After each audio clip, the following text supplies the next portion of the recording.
And a very pleasant good evening, ladies and gentlemen. Welcome to Northwest Stadium for the first game of the City League season. And Shane Dennis, this is a marquee matchup, if there ever was one, Bishop Carroll and Northwest High.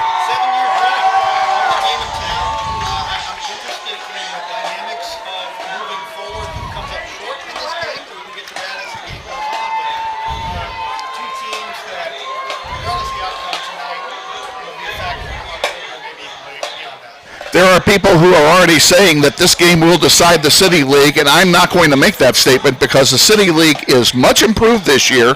You're going to see a much improved Cape and Mount Carmel team in the mix. Heights is good again this year. Then, of course, these two teams on the field. Yes, this is an important game, and it's a safe bet that we're going to play each other again one more time this year come playoff time. Two teams that are programs, not just teams, very well coached. You know what to expect coming up through the ranks. When it comes to Northwest, Kevin, there are players on this team that all they know are state championship games. They've been there 3 times in a row, finished runner-up each time, which I'm sure we'll get to that throughout the course of the broadcast too. But there's an expectation at Northwest that they're going to be one of the last ones standing, you know, when it comes to the weather getting cold and getting ready to hoist some hardware. So I'm just thrilled to be here tonight to watch both these programs, the way they're coached, how they react in game one, but they're used to it. They've done this for 7 years running. They've done it for 7 years running, and even though the first game of the season last year was wiped out by COVID, and these two teams did not get to play in the regular season last year, it is still a big rivalry, and Northwest and Capen and Bishop Carroll did play in the playoffs last year with Northwest coming out on top.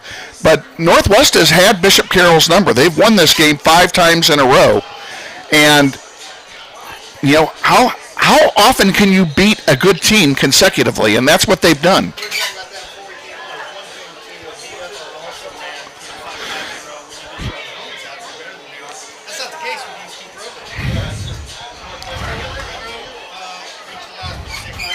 They played 5 times. They've won the last 5.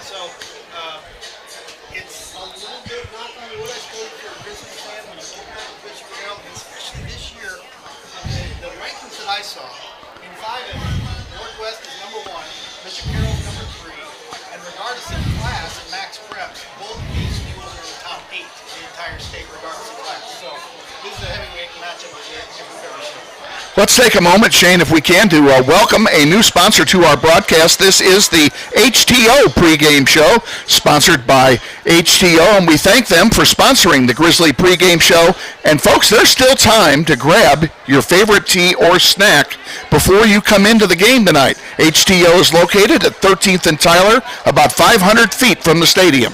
So head on over to HTO and tell them we sent you.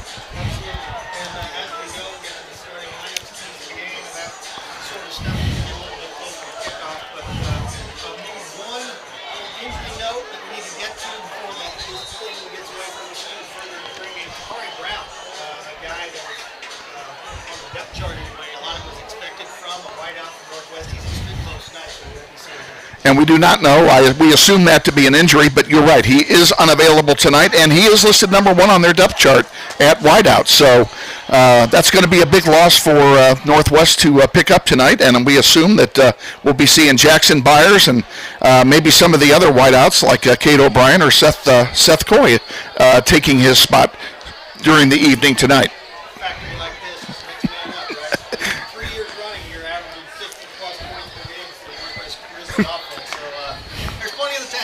There is plenty in the tank, and both of these schools are the same way. They don't rebuild, they reload. And, you know, the Grizzlies lost a lot of talent from last year's team. And yet, you know, just thinking about it, you know, offensive players like Julius Bolden, you know, who ran like wildfire all year last year. Mason Ross, who played quarterback and was an outstanding tight end for the Grizzlies last year. Carson Arndt, a 4-year starter as the place kicker. And as I mentioned Carson Arndt, let's congratulate him. Today he was named the starting kicker for the Butler County or Butler Community College Grizzlies, and he will be kicking off for them on Saturday night as they take on Independence in El Dorado. And Carson, we wish to congratulate you from everybody here at Northwest. He seems to be doing okay up in Iowa.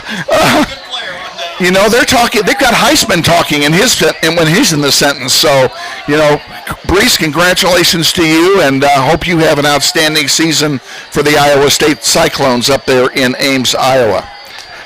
We're going to go ahead and take our first time out here on the HTO pregame show.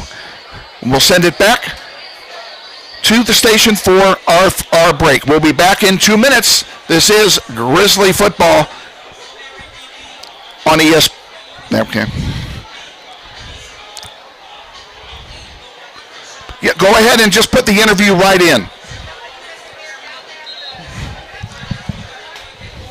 I forgot what the exit line was for the pregame show. That was.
It's now time to have our weekly visit with head coach Steve Martin. Our visit brought to you every week by Hog Wild Barbecue at the corner of 21st and Tyler. Hog Wild, don't be late. They close at 8. Coach, another year of football is about to unravel here within the hour, and I want to take 1 minute or two to go back to last year. What a great year you guys had last year. Yeah, you know, just amount of adversity we faced just to even be able to play last year was a season in itself, you know. Felt like we had 3 seasons last year, you know. Predetermining getting to even play, then they shut us down, and then getting to play the season and stuff like that. So for our kids, my coaches to do a great job of bouncing back and handling that was fun, you know. You know, one of the things that we've done in this program is we've always shot for the stars, and that's when I came here in 2012, I said we're going to win a state title. And everybody looked at me like, well, hey, you got to beat Bishop Carroll, you got to beat these people first. Well, you know, if that's where you start out your goals, I don't think you're really shooting and pushing your kids to strive for it. So, you know, that's our goal every year. And, you know, we've been in the game the past 3 years, and we just got to figure out to eliminate turnovers and get that game 13-1. Hopefully this year's the year. You lost a lot of quality players through graduations last year, and I'd like to talk a little bit about some of them, like Todrick McGee and Waytu Colomo and Zach Dare. Those guys are gone this year, and what are they all doing this year? So Todrick is actually up at Missouri State playing football.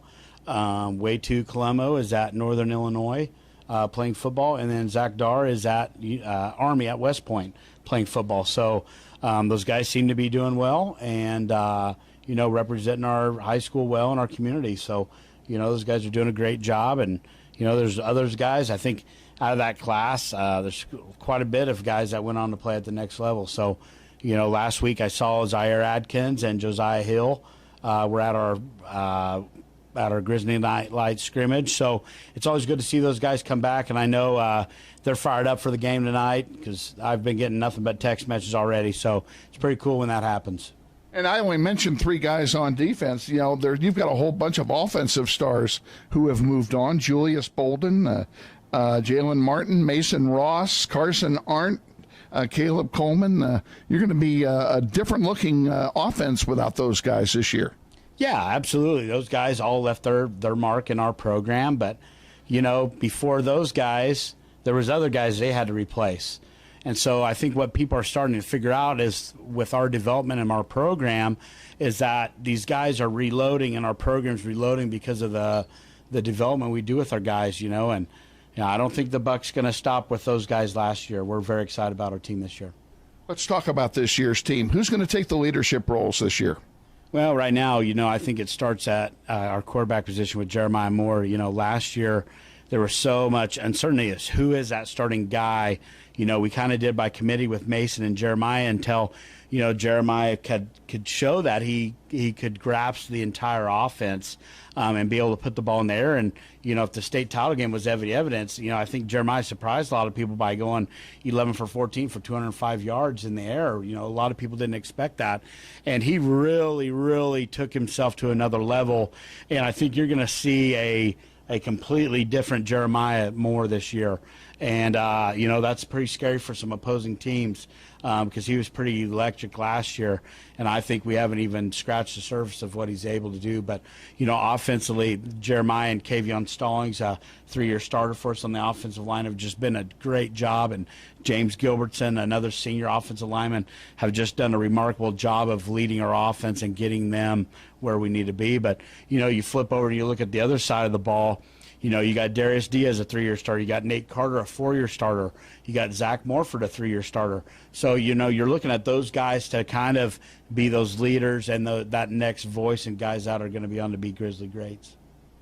You had a big advantage last year in that all of your games last year until you got to the state final were at home with the exception of the game at Heights.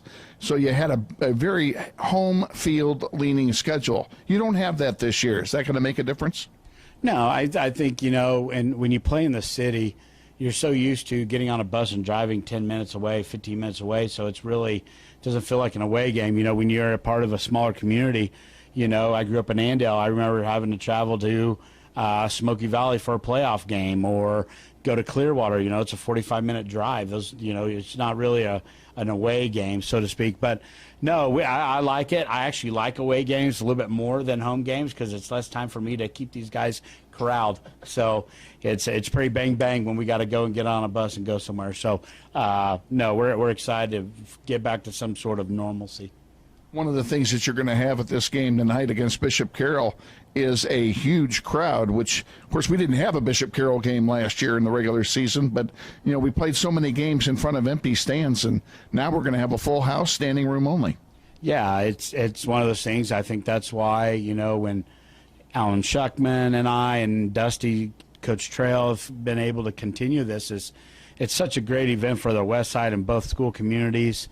You know, I remember in 2015 when our student body marched to Carroll in all white and put on the white out and all that stuff. So, you know, it's a fun, friendly rivalry game that's really heating up. And, you know, it's good for both communities and both schools to start out game one with a big-time game and big-time atmosphere. And you've had Bishop Carroll's number the last several years. Yeah, but we've been able to pull some games out to where – you know, we probably shouldn't have. So, you know, last-second field goal here, you know, they pulled out 1 in 17 on a last-second touchdown where we didn't make a tackle. So it's one of those games where turnovers, momentum, and special teams play so big of roles in that game. The heat will be on literally as it's supposed to be close to 100 at game time. That make a difference? What do you do for that? Well, I think the preparation had to start this weekend with hydrating and stuff like that. And, you know, I think our guys have done a good job of that so far. But, you know, it's the things that we've did leading up to the game that are going to make the difference in that tonight and their general conditioning and their physical well-being. So, you know, it's it's one of those things you have to adjust way ahead. You can't adjust it the day of the game. So we've taken the precautions that we need to, and hopefully keeping kids safe. And with Cox 22 doing the game tonight too, there will be a TV timeout, and officials will stop the game for an extra water timeout too. So we do a good job of taking care of the kids even in a game. Bishop Carroll is your first opponent, always tough, as we mentioned. Is this the same Bishop Carroll team that you played in the playoffs last year? Well, I think they're going to look a lot different. Number one, you had Caden Eames, a 3-year starter, gone. You have, 4 offensive linemen. 3 of them started for 3 years for them. They're up front. And then you graduate their workhorse and the head coach, son, Coach Trail, son Hunter, at running back. And so, you're losing a big part of the run game of that. But, what they've always been to do is they've always been a great team of being able to find a couple people to be able to carry that role, So, I expect them with the Smarsh kid at quarterback. I expect them a lot in the quick passing game, knowing that we're going to bring pressure and trying to get the ball out of his hands so we don't rattle him so far. But, defensively, I've been telling our boys all week is I believe they're going to be able to bring a lot of pressure with them feeling like, Jeremiah's been at quarterback, and it's his first start, and, we're breaking in 2 new offensive linemen. So, we expect them to bring the same kind of pressure on us. But, we've had a great week of practice, and I think we're ready to go. Want to wish you the best of luck tonight. Let's go out and start out the City League season with a W. Yeah, sounds good. Thanks, you guys. Head coach Steve Martin on our weekly interview program, brought to you, as always, by Hog Wild Barbecue, 21st and Tyler. Don't be late. They close at 8. We'll be back with more of our HTO pregame show after this timeout. Stay with us. This is Grizzly Football.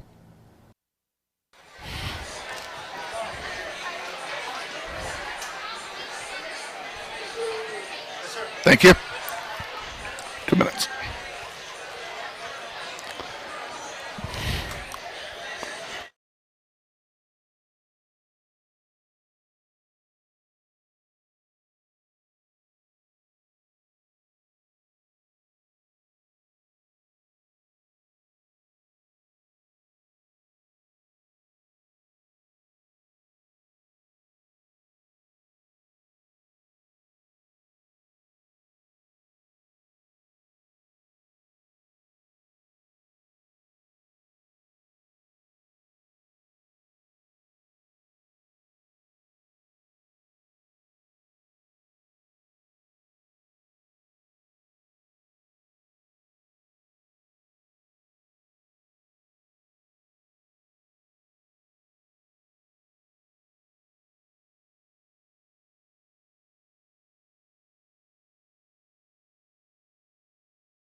Back to the HTO pregame show. It's time now for Shane's Keys to the Game. And for that, Shane Dennis.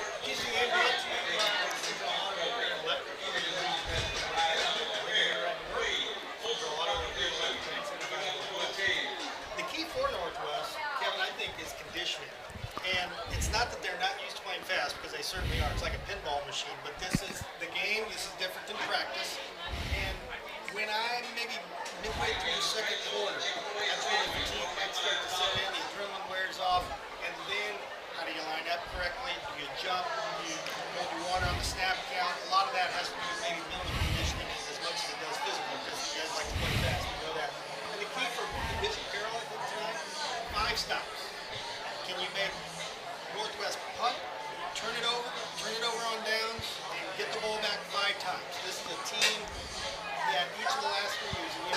couple seconds ago for Northwest. 50.8 points per game is the fewest they've averaged over the last 3 years. They can really get up and down. So, can Bishop Carroll either turn Northwest over or until they come up with stops? Now, maybe a wild card key tonight is if the wind continues to blow as hard as it has, can whoever's got beaten in take advantage of it when they're going with it? I agree with every one of those, and I'm going to give you one more because I really think this could be a shootout tonight. I would not be a bit surprised to see a 55-50 game because both teams have offenses that are fully loaded. And even though teams lost offensive players last year, they have replaced those players. And the defenses, there's a lot of new faces on both sides. At least on paper, the newer faces on West defense as opposed to Carroll. Maybe there's a little razor thin difference there, but the players coming back to use Carroll defensively versus Northwest. But you're right, I don't think offensively they're going to. Okay, time now for the Pizza Ranch starting lineups. Pizza Ranch sponsors of the Grizzly starting lineup, 21st and Tyler, where you can get the country's best chicken on the buffet, or you can get it delivered to your door. Northwest offense.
I agree, and especially tonight because it's a hot and humid evening, and that this is their first game, so nobody is fully conditioned yet. A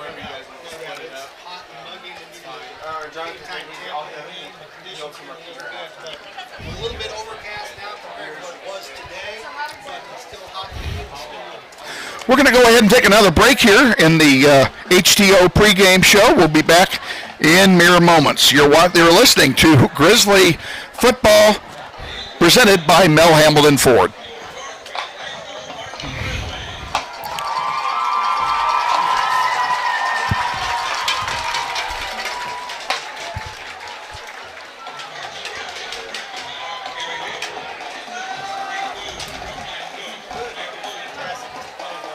Yeah, and the band's coming out now, getting ready to play it.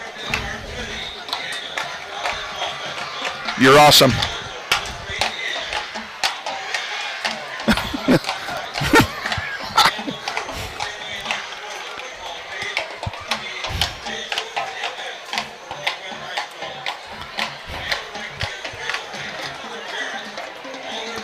Done that.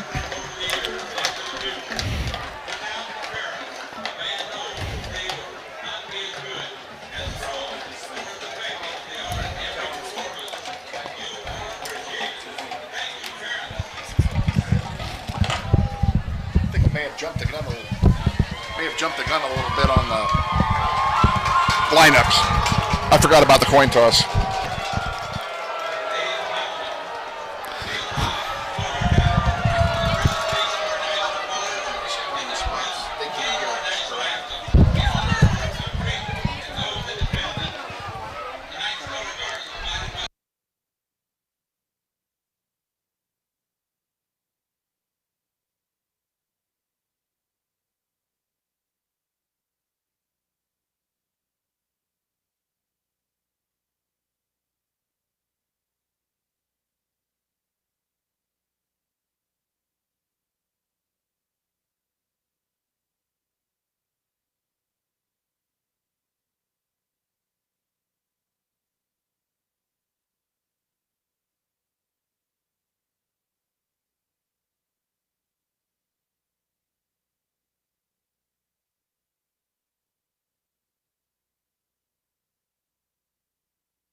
Welcome back to the HTO pregame show with Shane Dennis, Kevin Arkin. We are awaiting the arrival of the teams to the field for their final pregame warm-ups and the start of tonight's contest.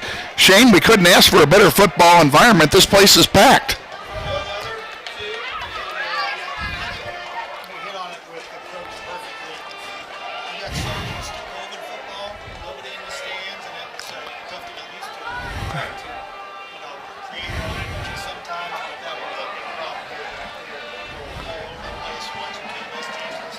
They are, and both sides, Carroll and Northwest, are aptly represented, and they are all pumped.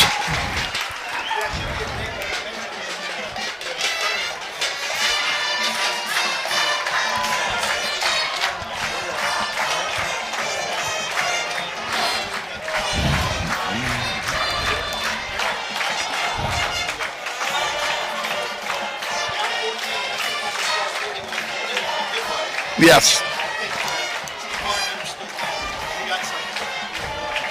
When Moore came into the game, the Grizzlies were actually trailing 21-17, and Mason Ross was having a hard time getting the ball to his receivers. And by moving Mason over to tight end, it opened up the way for Jeremiah to come in and be a more mobile quarterback than Mason was. And Mason was also able to provide some of the best blocking.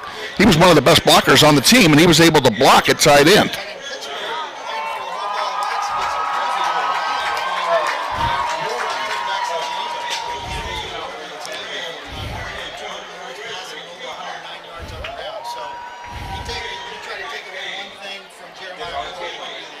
He can, and he's very good at taking care of the football as well. So that is going to be, as you mentioned, one of the keys to the game is taking care of the football. They've got to do that.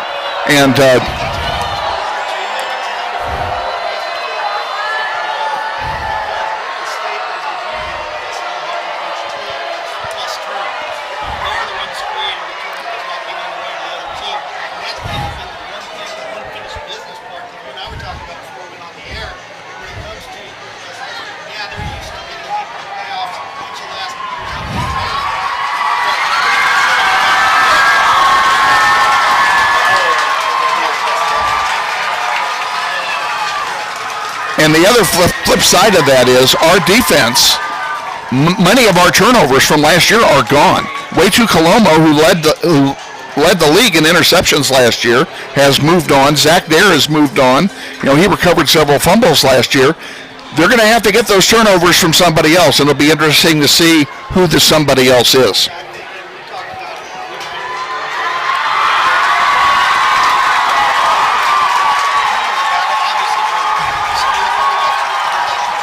And the possessions could be the whole difference.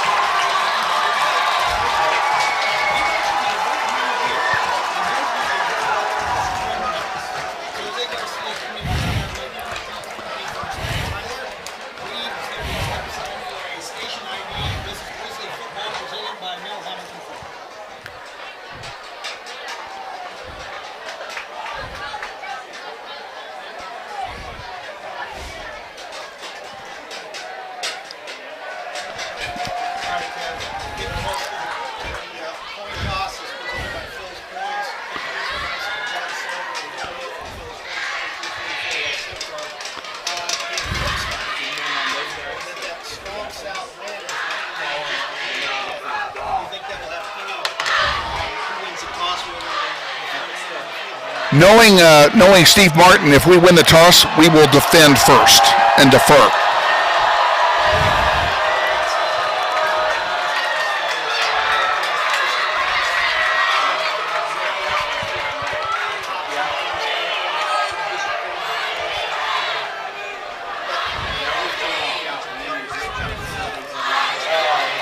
It is. The captains are getting ready to come out now, Shane. Jeremiah Moore will lead them out for the Grizzlies, and he'll be joined by Jerome Reagan, number 42. Number 59 is Kayvon Stallings, and I'll be honest with you, I'm not sure who the fourth one is because his hair is covering his numbers. So we'll find out here when he turns around.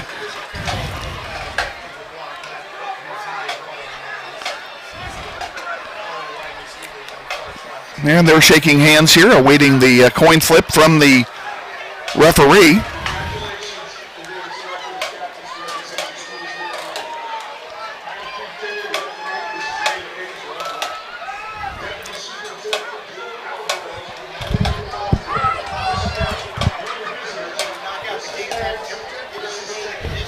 Let's do it.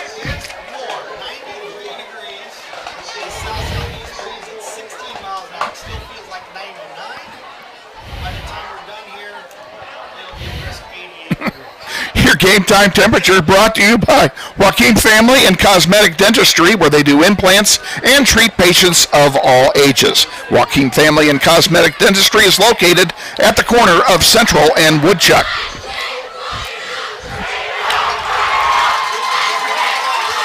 And they have deferred.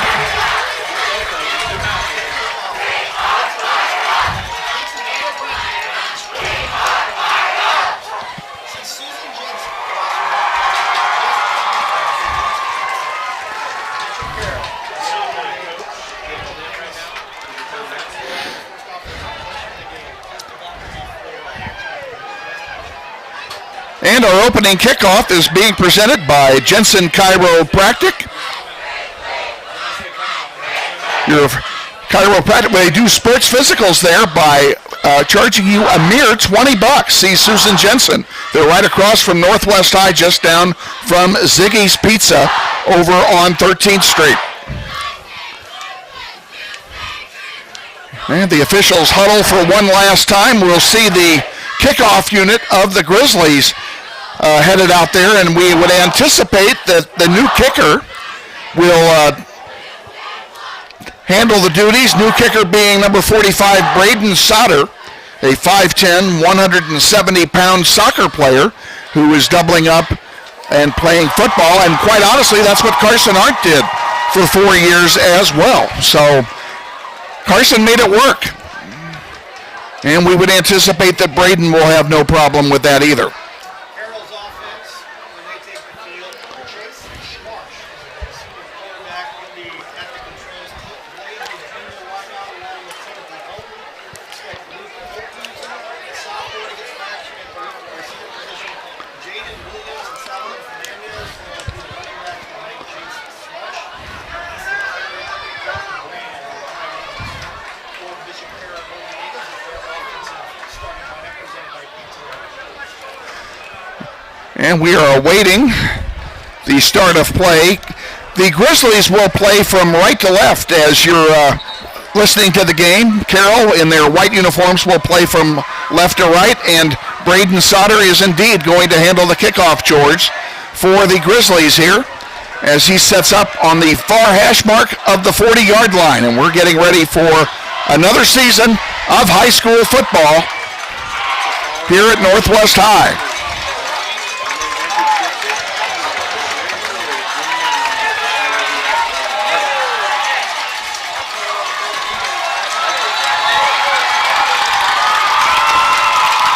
You can hear the crowd hooping it up on both sides.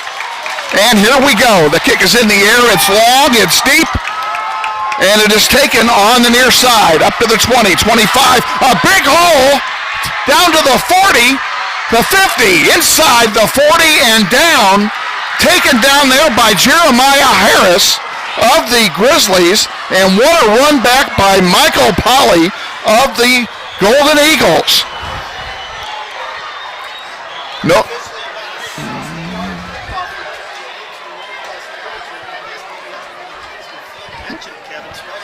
We never talked about special teams, but obviously they're important.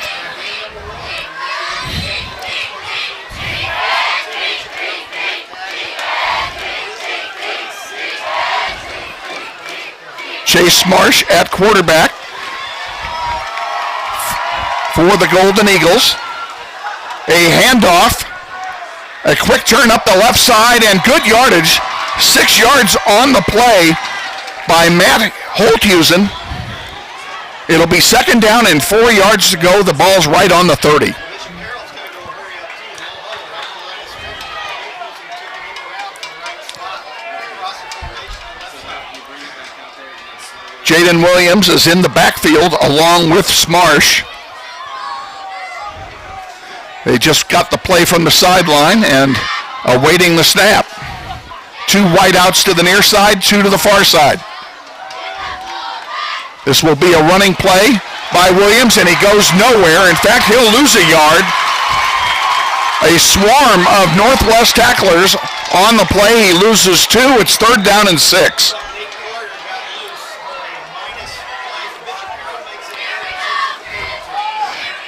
And no huddle offense again for Carroll. Smarsh in the backfield along with Holthusen.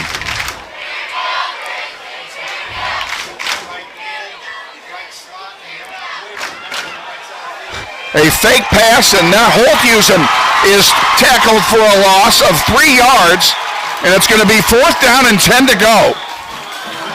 Too far for a field goal and too short to punt. I would anticipate they'll go for it.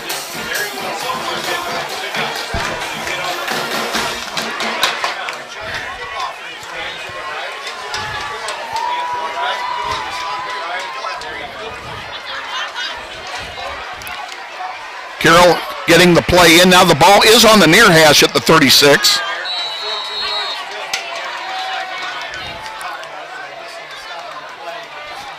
And Bishop Carroll Northwest takes the timeout. Let's take one with them. We'll be back here in 1 minute. You're listening to Grizzly Football presented by Mel Hamilton Ford.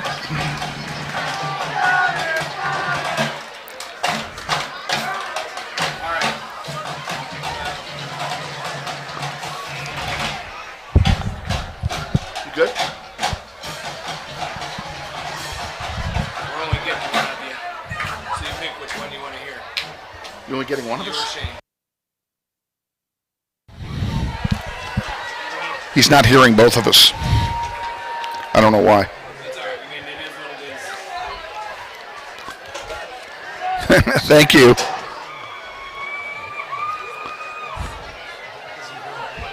You getting Shane now? No, it's just because I know why. You need 2 of them. I don't know what to do. Don't worry about it.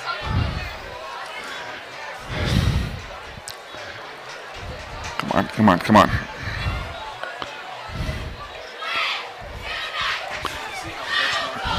Back at Northwest High, it's 4th down and 10 for Carroll as they come out of the Northwest timeout. Chase Marsh is in the backfield along with Williams.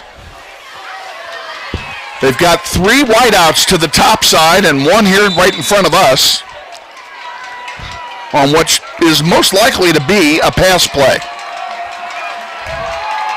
Back Schmarsh goes to throw, puts it up on the near side, and it is caught. Is he out of bounds? Yes, he's out of bounds. Northwest holds, and it turns over on downs. 1st down, Northwest.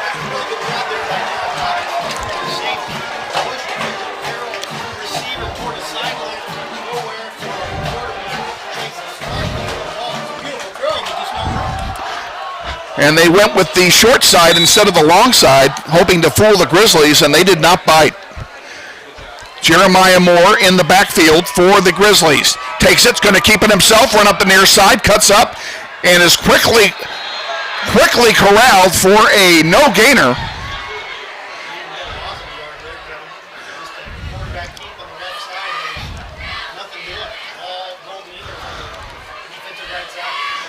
Ball's on the 36-yard line of Northwest. They mark it as a no gain, 2nd down and 10. There's a bad snap, but Moore picks it up and now takes off on the near side. He won't get much, but he at least kept possession of the ball. I think he'll lose a yard on the play. The exchange between the center and the quarterback, Jeremiah Moore, was iffy at best. Taking the shotgun snaps, and that was over. Well, we have a new center this year, and that may have something to do with it. Nathan Davis, the sophomore, is the starting center. Moore goes back to pass, throws it on the near side to Salisbury. Gets up to the 40-yard line and is tackled there by a host of white jerseys. Pickup of about 5 on the play. It'll be 4th down and 5, and we'll see what the Grizzlies decide to do. That is a full 5 yards, too. You talk about a tweener spot right here. A little too far to try to run an option play or a sweep. Jeremiah Moore is lined up to punt. We'll see what a bad snap, but he gets it and gets the punt off, and actually it's a pretty good kick. Fair catch is called for inside the 20 by Jacob King of Bishop Carroll, and the Eagles will have it at the 19-yard line, 1st down. Good job of flipping the field right there. 2 really good handles up there and snap by Jeremiah Moore. One on run, and that one would have been really expensive. That would have been expensive. That was almost over his head, folks.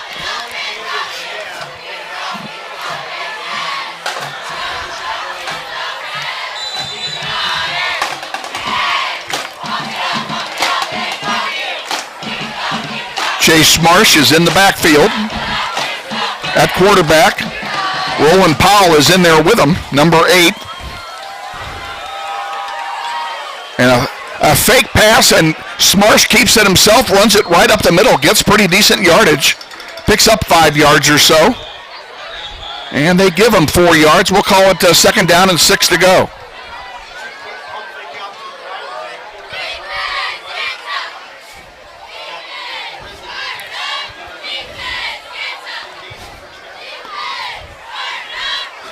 Roland Powell remains as the runner alongside of Smarsh. 3 wideouts up top, 1 down here below. Now he's going to throw it, throws it up top, and instantly tackled, and I mean instantly tackled. Are they going to call it a catch or not? It is a catch.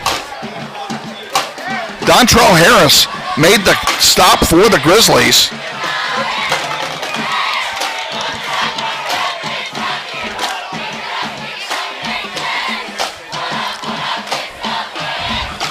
Can the Grizzlies hold here? We'll see how the Eagles play it. Well, they're playing a standard spread offense. Smarsh keeps it up the middle, big hole, 1st down and more. He's out past the 50, down to the 40, inside the 40 to the 36-yard line goes Chase Smarsh, a gain of nearly 30 yards on the play.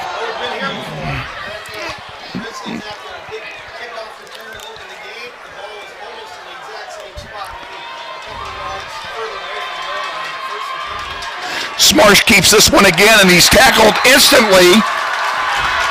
And a great play that time by Damasio Sandoval, number 30.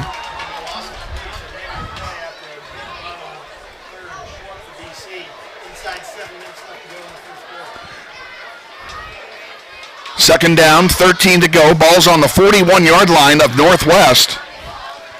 Smarsh getting the play in from the sideline. 2 wideouts right here below us. And he's going to hand it off this time. Up the middle goes Powell. And very little there indeed.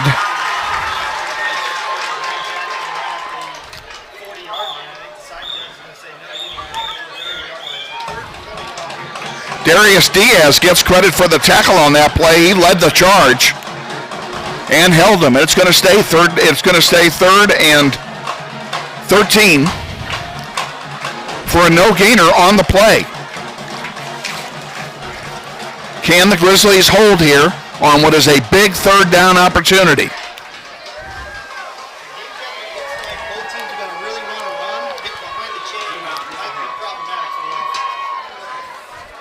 Man in motion, no handoff, a fake. Smarsh is going to throw it, puts it down the middle, and it's tipped and intercepted by the Grizzlies on the 12-yard line.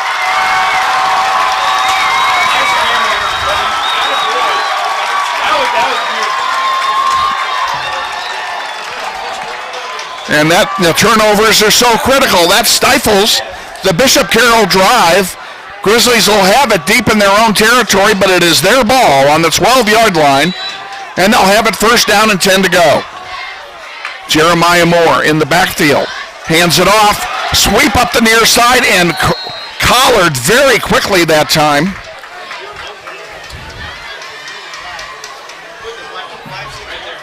He flew around that end, corner, and a very good defensive play by Bishop Carroll to tackle him. 2nd and 5 from the 17. Moore takes it, hands it off again, cuts left, now back up the middle. Good gain of about 3 or 4 yards. In fact, he may have a first down, depending on where they mark it. They stop the clock, and they're moving the chains. First down, Northwest.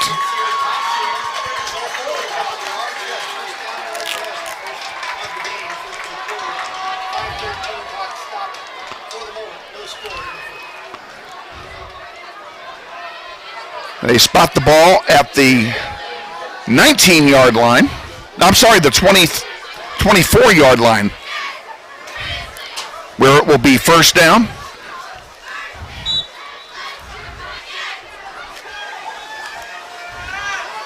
Moore hands it off this time to LT, and boom, he is crushed. Oh, he's still on his feet.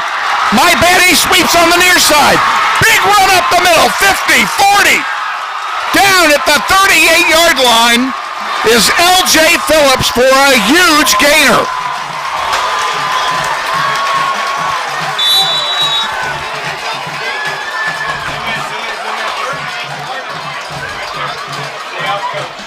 Moore on a keeper this time runs it up the middle, picks up 3 or 4 yards inside the 35 of Bishop Carroll. It'll be 2nd down and 7 to go. They don't quit. And quite frankly, neither does Carroll. Moore again. This time he hands it off to Phillips up the middle. Big hole. I think he's got a first down here. He does. Inside the 30 down to the 27-yard line of Bishop Carroll.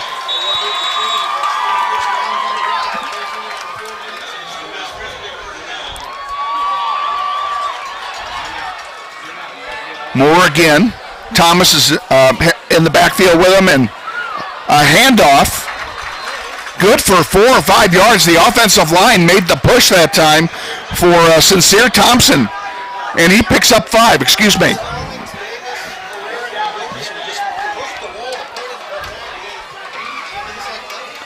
This time Moore keeps it himself and sweeps right. Cuts up the middle and picks up, maybe 4 or 5 yards. He's close to a first down. They're going to call him just short, I believe.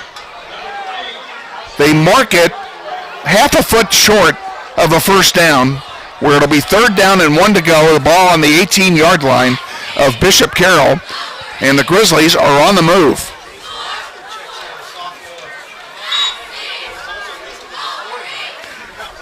He's going to play quarterback. He's going to take the snap. He hands it off. L.J. Phillips up the middle. Big hole. First down inside the 10. He's a beast. And they mark him down to the 7-yard line, where it'll be 1st and goal to go for the Grizzlies.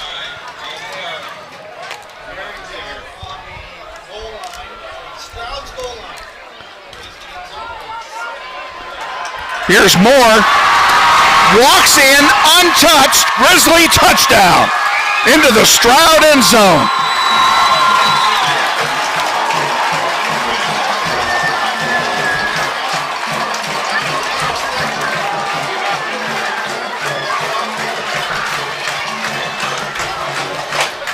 Not at all. Braden Souter on to kick the extra point. Jeremiah Moore will hold. Ball's down, kick is up, it's low and misses, and no good. And the score will remain 6-0 with 3:11 to go here in the first quarter.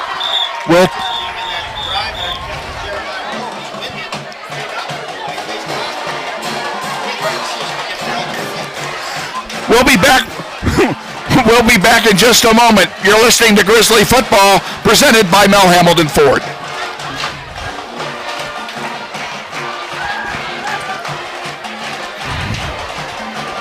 We good? Thank you. You put the on awesome, buddy.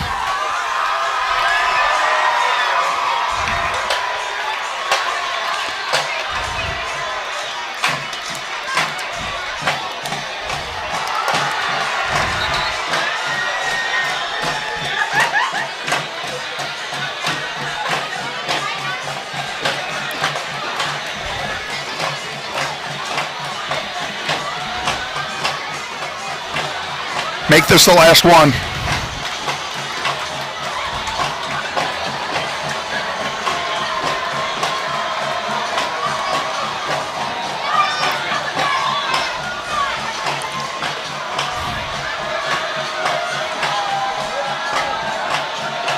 Back at Northwest High for the kickoff. Braden Sauter will place the ball at the 40-yard line on the far hash mark.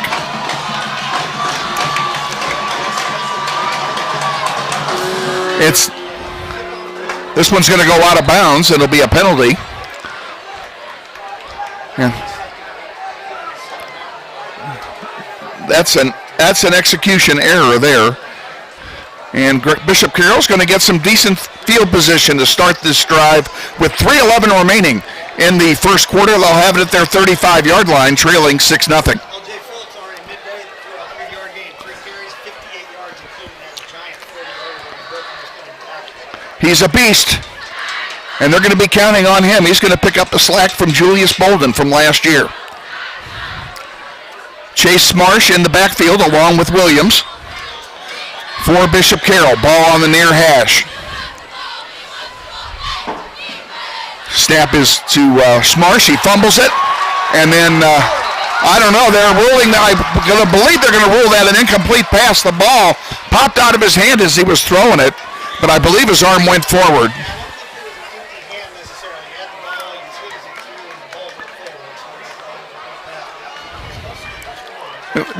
Almost. 2nd down and 10 now. Ball at the 35. Smarsh and Williams again in the backfield for Bishop Carroll. Interesting studies on offense, Kevin. Both teams in the shotgun, a bunch of receivers, but they both want to run it first. Bishop Carroll has at least attempted a couple of passes, one being intercepted. Fake handoff to Williams.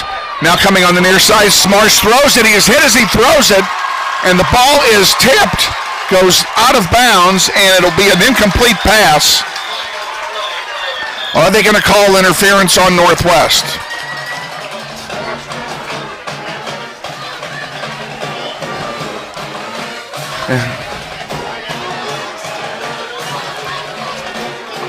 Oh, it's against Carroll. I was certain we had 2 opportunities that they might call penalties on against Northwest, but they'll move it back 5 yards. It'll be 2nd down and 15. Ball's now on the 30-yard line. Smarsh getting his signals from the sideline. Now Williams goes out, and taking his place is Eason Kendrick, number 80. They're bringing in an extra tight end. Perhaps to protect on a pass play? No, he pitches it. He pitches it to Holthusen. Doesn't get much, if anything.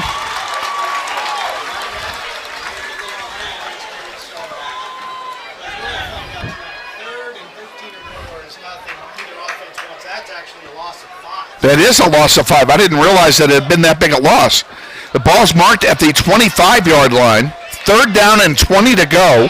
Clock running with 2:30 to go. 6-0 Northwest.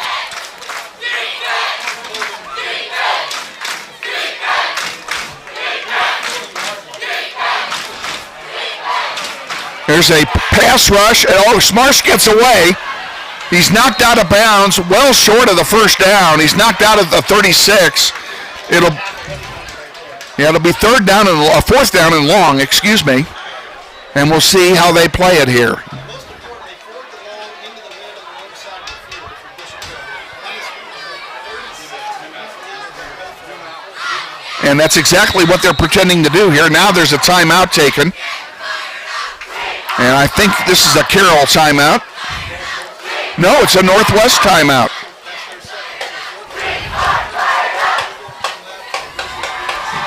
Let's take it with them. We'll be back. You're listening to Grizzly Football, presented by Mel Hamilton Ford.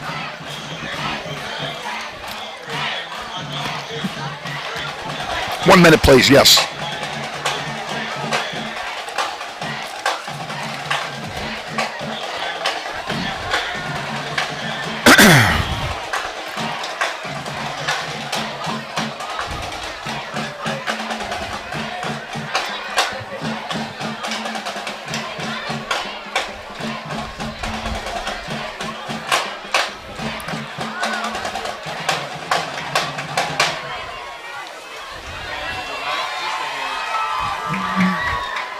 going to miss a punt here.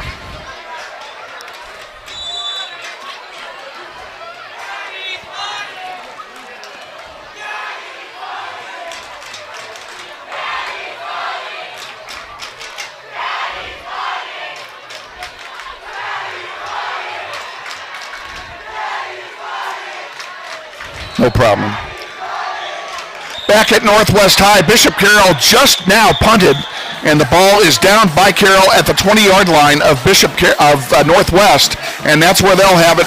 First down and 10 with 2:02 remaining in the first quarter. I think that got the desired effect because the Northwest timeout and punted over. That was. Grizzlies have it. Jeremiah Moore is in the backfield. And he passes off to the near side to Michael Lopez. And Lopez gets good yardage up near the 30-yard line. That's going to be close to a first down. And it is a first down.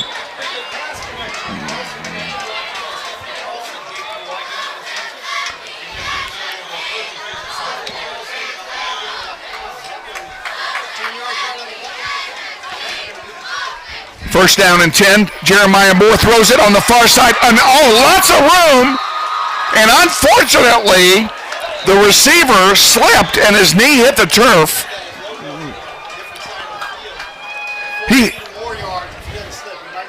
I was going to say he had a touchdown if he doesn't fall down there. As it is, there's ineligible downfield now on Northwest. These are first game of the year penalties, where they're just not used to playing by the rules. It'll move it back 5 yards. It'll make it a first down and 15 for the Grizzlies. Ball's moved back to the 24-yard line.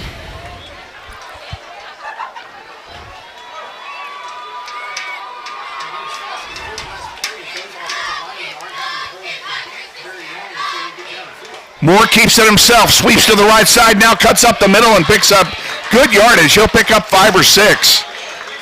And it'll be second down Northwest around the 35-yard line.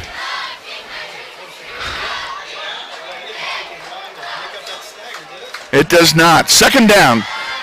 Long 5 to go, ball marked at the 34. Sincere Thomason gets the handoff that time. Runs up the middle and is corralled by a host of white jerseys.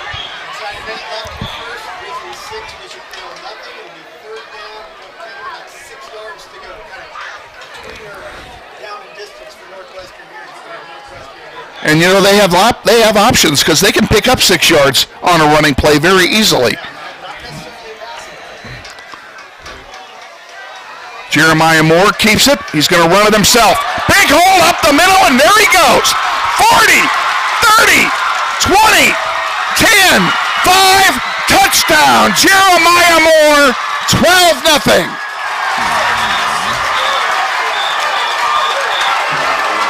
What a fake on that play. He faked a pass, and the entire Bishop Carroll defense bid on it, and then he took off up the middle.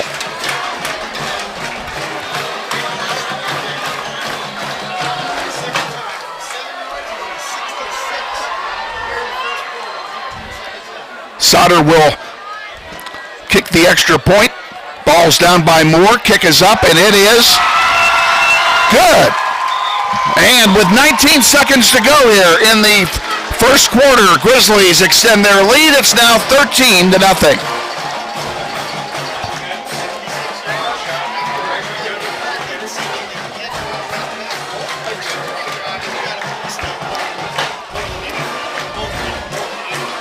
Somebody in this room said 3rd down and 6 can be a running down, and it was.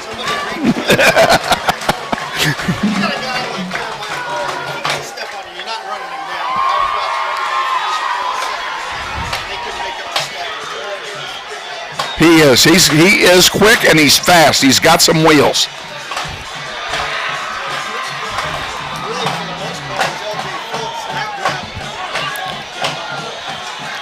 No question. Sauter is going to kick off from his 40 on the far hash mark. He has picked up a habit from his predecessor, who also always kicked off from the far hash mark.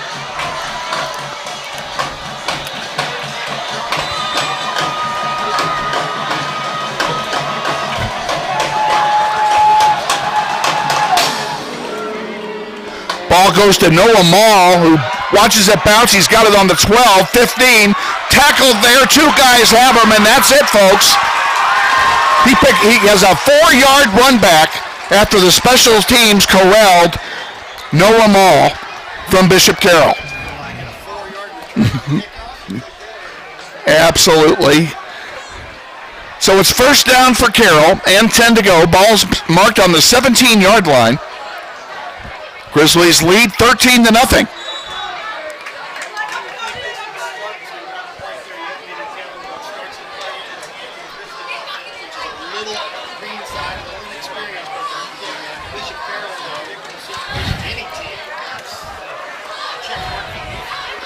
Chase Marsh hands it off to Williams, and he is tackled immediately. He may have gained a yard, but that's going to be it. Well, they're pretty generous. They actually gave him 3, so it'll be second down and 7 to go. Now they're moving it back.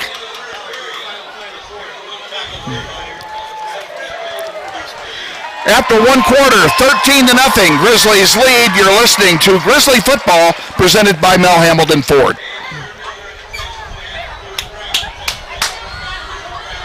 You can do 2, I think.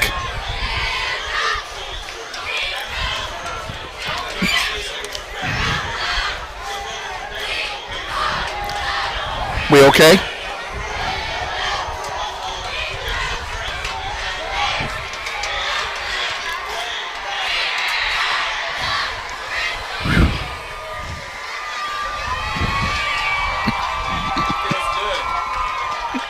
I wish we could leave it open.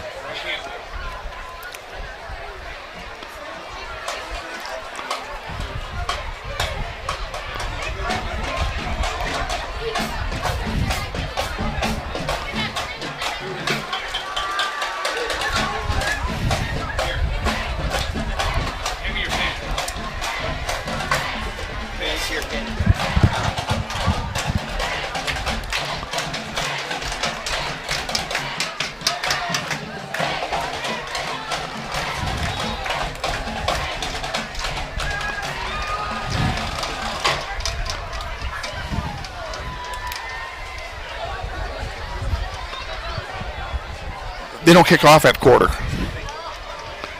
Yeah, I'm surprised they're back this quick. We need to make these 1 minute. Yeah, we need to get back quick. And back at Northwest, Bishop Carroll has the ball, second down and 9 on the 18-yard line as we start the second quarter. Chase Marsh in the backfield along with Williams. He hands it off. No, he fakes it. Keeps it himself. He's going to throw it up the middle, and nothing there, and a flag goes down, and that's going to be pass interference, I'm sure.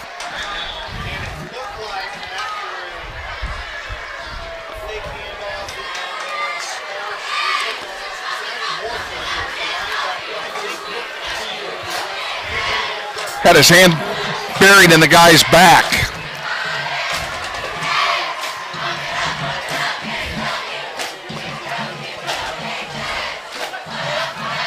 So that'll be a first down for Carroll as they move the ball 15 yards.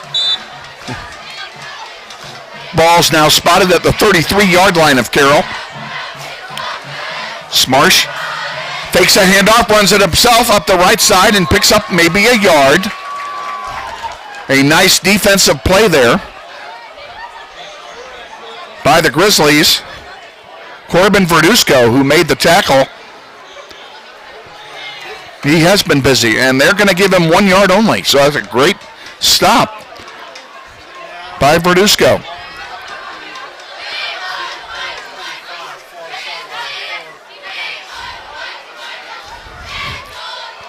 Smarsh in the backfield. Awaits the snap on a spread offense. Throws it up the middle and caught on the far side. Nice throw that time.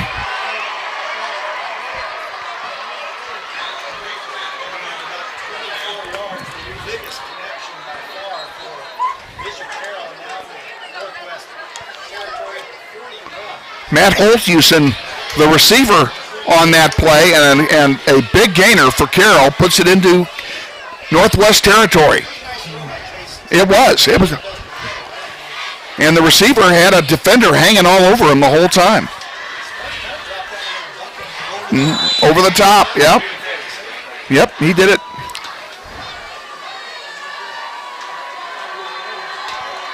Smarsh and Fernandez are in the backfield as they get the play from the coaching staff of Bishop Carroll.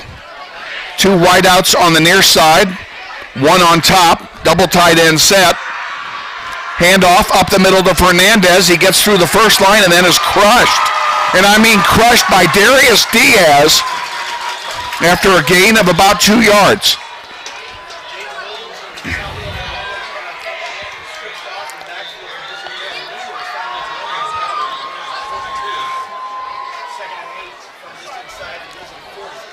Grizzly defense needs to stiffen up here and prevent Carroll from taking advantage of the fact that they now have the wind as they play right to left here in the second quarter. And Smarsh falls down after a fake handoff, and he'll lose a yard. It'll be 3rd down and 9. It's also a good job by Caden Ross for taking the dive man, the first man through the big Smarsh hole, and then one to the right side and just had his feet come out from under him. So a negative play for Bishop Carroll puts them in the wrong situation on 3rd and 9 at the 40. 10 minutes and change remaining here in the first half. Grizzlies lead 13-0. And Fernandez again in the backfield with Smarsh. And the same setup. 2 wideouts up top, 2 down here below. I would not be a bit surprised. And now we have a timeout again. I bet you this one's taken by Carroll.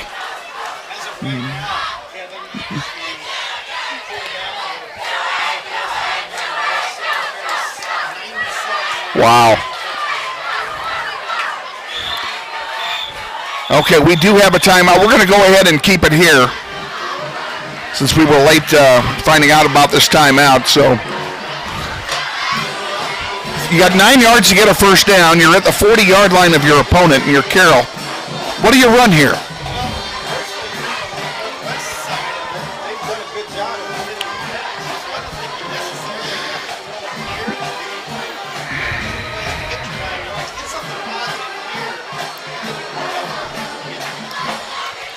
I'll bet you that's exactly what they do. We're going to find out here. Again, Fernandez, the runner in the backfield with Smarsh, the quarterback. 2 up top, 2 below. The snap, and he's going to throw it, and he fakes it. Now he throws it deep, and it's caught at the 25-yard line. Spin move down at the 20. It'll be a first down for Bishop Carroll on a catch-and-run play, and a nice play by Chase Smarsh that time to find the open receiver.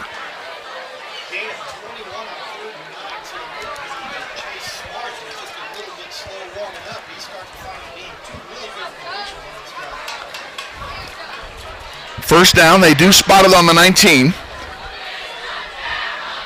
Smarsh and going to throw it, and he throws it over the top, and it's caught inside the 5. Walk-in touchdown for Matt Holthusen.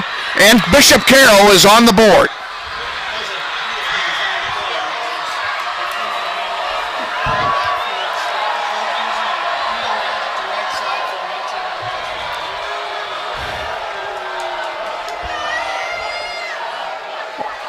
On to try the extra point is Michael Polly.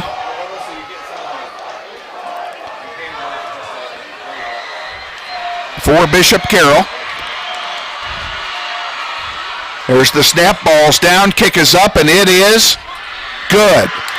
So with 9:15 remaining in the first half, the Grizzly lead is cut 13-7, excuse me. They lead over Bishop Carroll.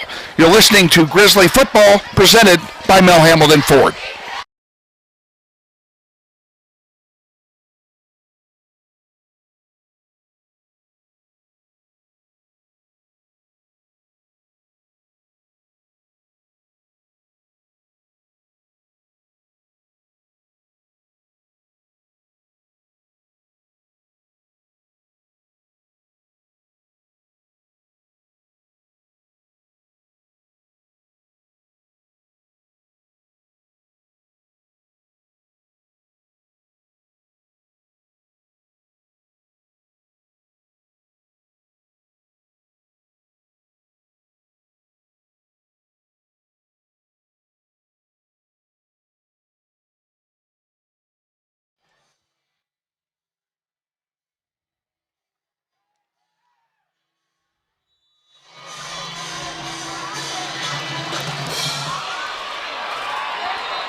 Wow.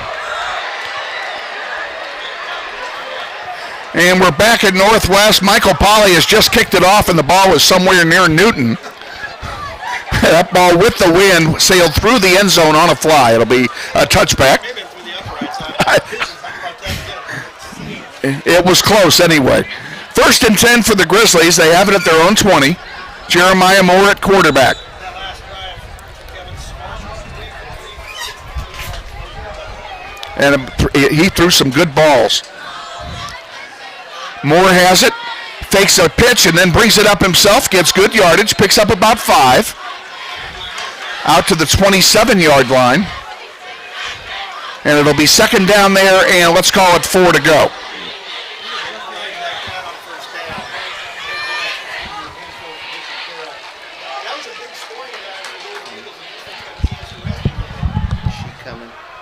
She's coming. Here. I don't know about that. She's coming up here for me. right side, just outside the right hash. Looked like a gain of 1 for progress. A short one. They have plenty of options here. I'm sure they'll run it. Moore's going to keep it, and he gets the 1st down and more out to the 33-yard line. 1st and 10 Grizzlies.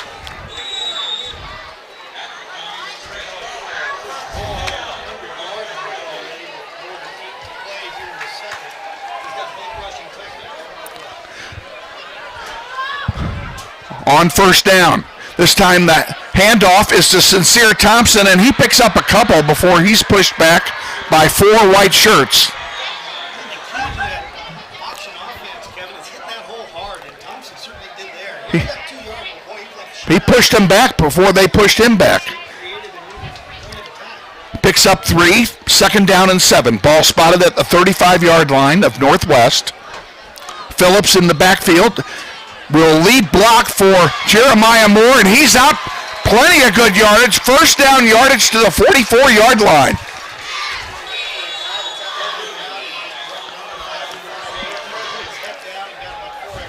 He just burrowed his way through. Took about 3 white jerseys with him until he got the 1st down.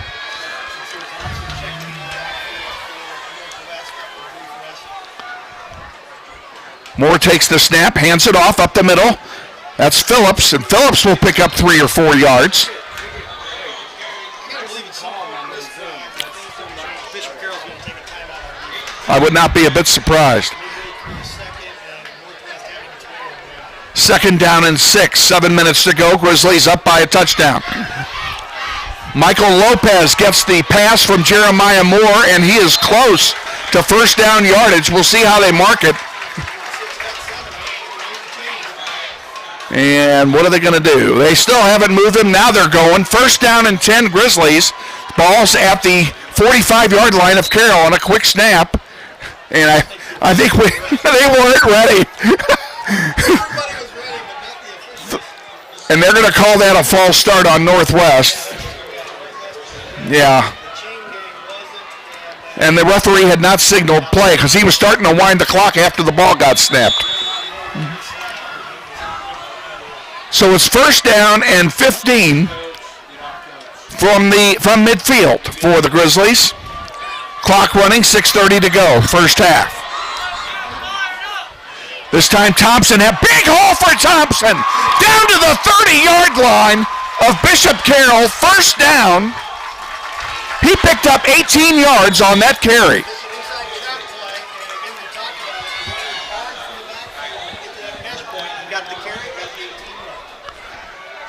And another running play, this time it's Phillips. And he carries a couple of tacklers with him for 2 or 3 yards. We'll see how they spot it. Oh, they gave him 5 yards on the play.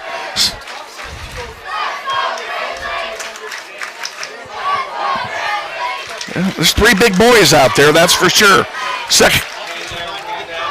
They are. 2nd down and 5, a passing play from Moore.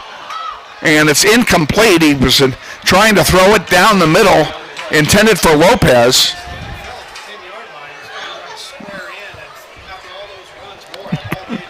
He did.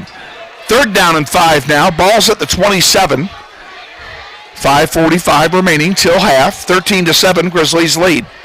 Trying to add to that lead with some points here. They need to get it closer for a field goal try at least. On the near side, L.J. Phillips barrels his way for 3 or 4 yards. It'll be 4th down and short. That was about as good as Bishop Carroll has defended the option all half, and they still got 3 yards out of it. Well, he must have stepped out of bounds because they're only giving him 2 yards on the play. It's 4th down and 3, and the Grizzlies will go for it. They are 25 yards from the Stroud's end zone.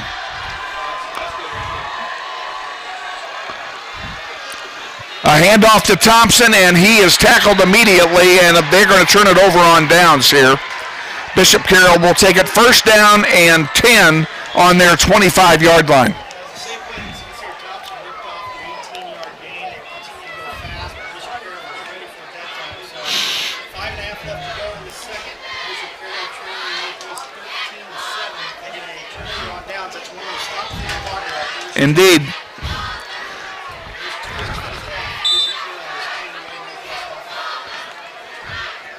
And fortunately, Northwest has not turned it over by mishandling the ball. Right. They got to go 75 yards to score, so the defense going to have to come through and hold them. Bad snap, and Smarsh is just mauled. As soon as he picks up the ball, he'll lose a yard or two. Maybe that's what it was.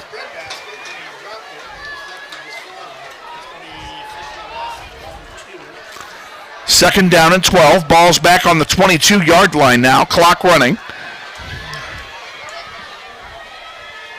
Smarsh getting set back in the spread. Has Williams in the backfield with him. He's going to throw it this time. Throws it over the middle, and it hits the ground. Incomplete. Not sure who it was intended for because it was deflected. But Noah Mall was the one closest to it.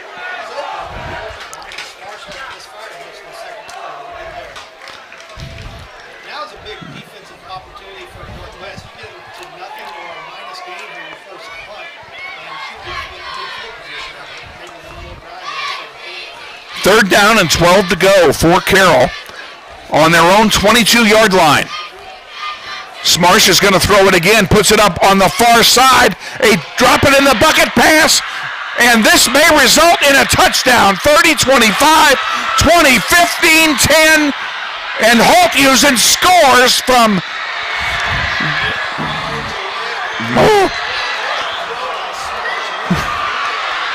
It's tied up now, folks. 13-all.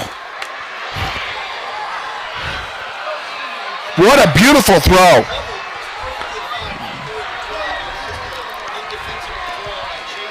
He just dropped it over the defender, and it fell right in. Polly will try the extra point for Bishop Carroll to give the Eagles the lead for the first time tonight.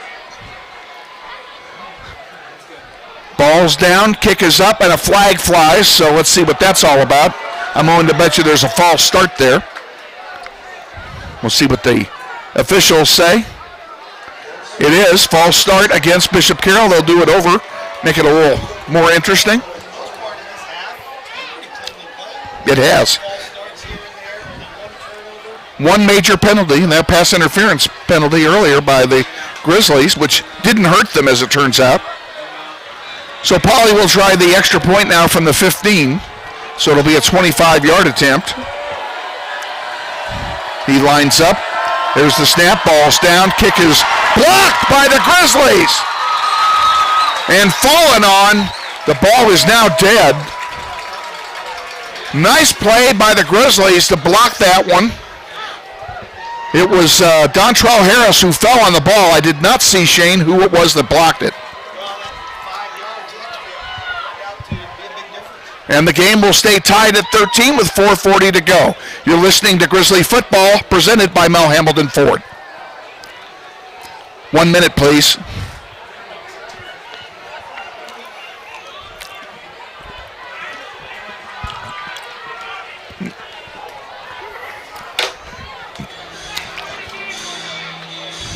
an 8. Lopez.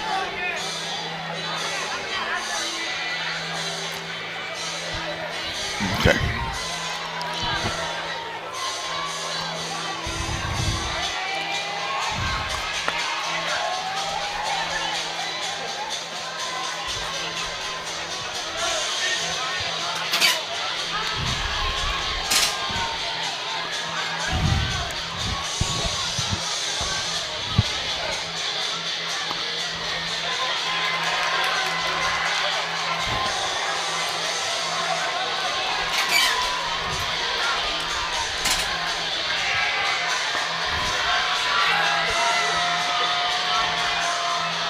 And back at Northwest, Michael Polly getting set here to kick it off to the Grizzlies. 4:40 remaining in the second quarter, tied at 13 after a big missed extra point, or blocked extra point, I should say. What a great special teams play that was.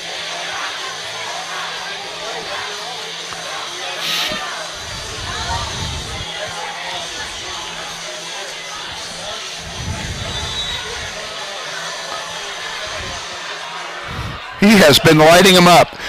Lopez lets that one go through the end zone, and it will be first down and 20 from the 20, or first down and 10 from the 20 for the Grizzlies on the touchback.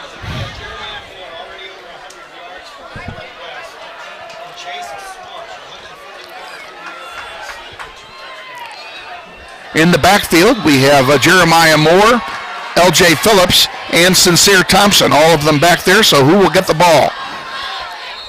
And we have a whistle and a flag on the snap. It will probably be a Northwest penalty for a false start.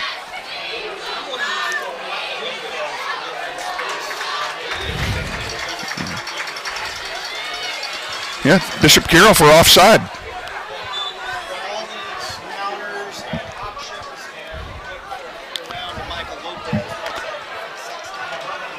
And they may do that in the second half. First down and 5 now from the 25. Handoff. No, a fake handoff. Moore keeps it and sweeps to the far side and gets first down yardage, picking up almost 10 yards on the play. It'll be first and 10 for Northwest.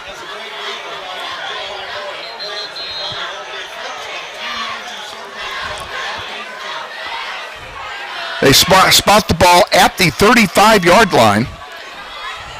And we have a Northwest Grizzly player down on the field, so there's a timeout for an injury. I'll see if we can determine who that is. Don't know, but Tommy Gonzalez, our head trainer, has headed out there to take care of matters.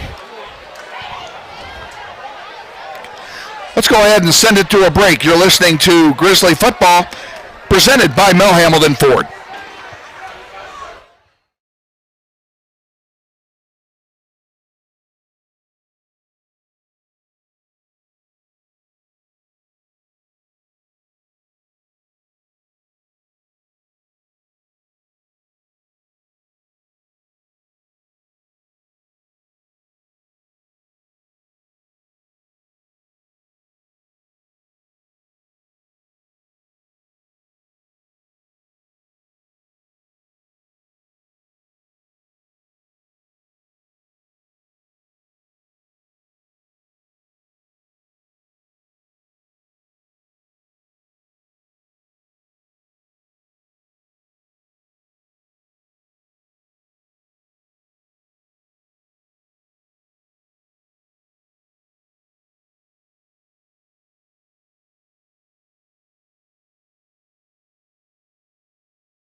Trenton Salisbury and the trainers are carrying him off the field, or assisting him off the field. It appears to be a leg injury to his right leg. I'd say a right knee or right ankle problem. And the Grizzlies have it first down and 10. Moore keeps it, cuts up the middle, doesn't get much, maybe a yard or two is all he's going to get on that play. It'll be second down and long.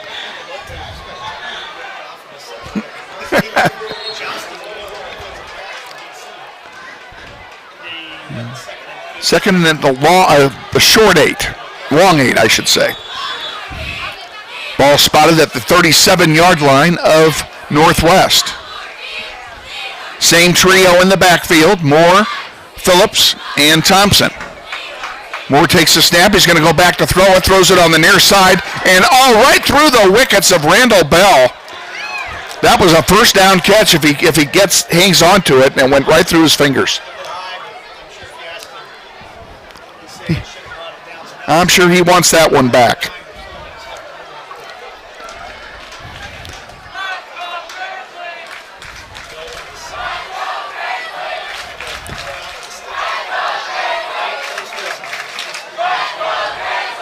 Moore will throw it again. This time puts it up the middle. It's caught for a first down by Lopez at the 48-yard line. Move the sticks. First down, Northwest.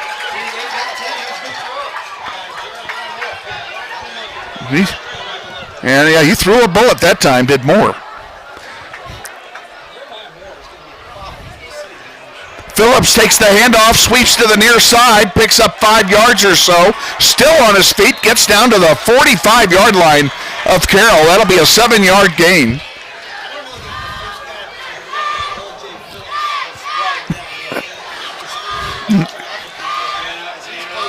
I'm wondering if the first guy to hit Phillips has gotten up yet. He is hitting him hard. This time, another sweep to the near side. It's going to be close to first down yardage. The ball carried on a end around by Michael Lopez. So you were right, Shane. He was going to run the ball. Yep, he's moving the ball up. It's first down and 10. Ball's on the 39-yard line of Carroll. Moore keeps it himself, cuts up the middle. Big hole down inside the 30. Close to a first down. He's probably going to be a half a yard short. Let's call it a 9-yard gain for Jeremiah Moore on the carry. Second down and 1. Clock running. 2:40 to go. 13 all tie. This time Phillips takes it forward and he gets just enough for the first down. He picked up, needed 1, got 1.5. It'll be a first down for Northwest inside the 30 at the 29.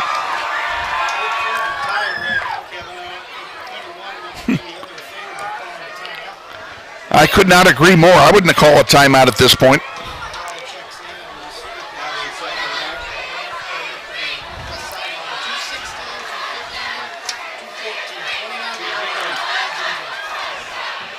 Michael Lopez is over on the far side with Powell. And on the near side is Randall Bell. A running play up the middle to Sincere Thompson. He picks up good yardage. I'd say he probably has 6 yards on the play.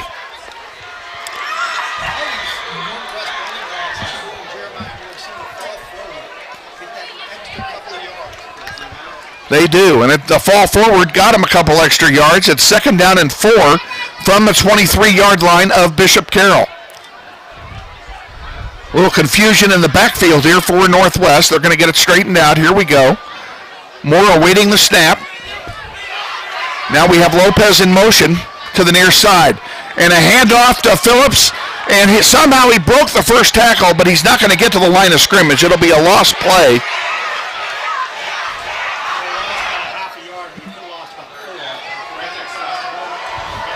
It did, and he did break through the first man to get him.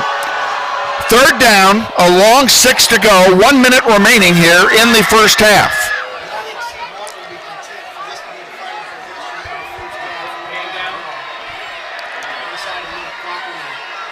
Moore goes back to pass. Now he fakes it and starts to run it, and he's going nowhere. 1, 2, 3, 4, 5 white jerseys all over him. He gets no gain on the play. It'll be third down and 6. A fourth down, excuse me. It's fourth down and 6.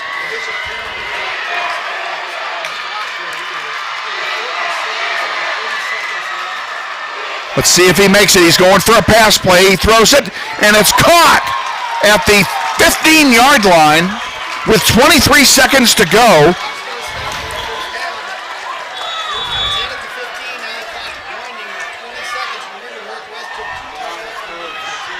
Clock is running now with 15 to go.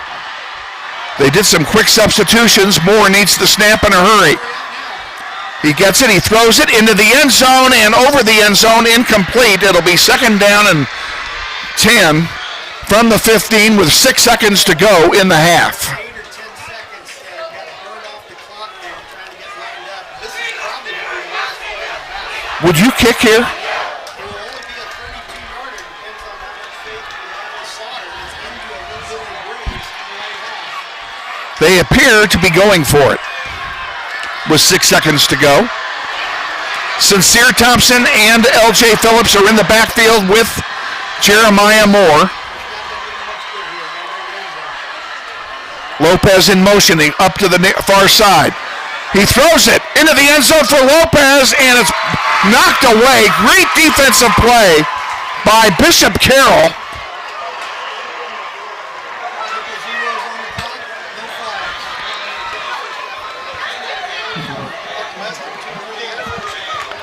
At the end of the first half, it's tied, folks, at 13 between Bishop Carroll and Wichita Northwest. We'll be back. You're listening to Grizzly football on presented by Mel Hambledon Ford. I just had a brain fart. I started to say the wrong thing and then lost it. Yeah.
Shane Dennis with you. The Grizzlies and the Golden Eagles tied at 13 here at halftime, and a very entertaining first half. Welcome, folks, to the Hog Wild halftime show. Hog Wild at the corner of 21st Street and Tyler is a proud sponsor of Northwest Athletics. No.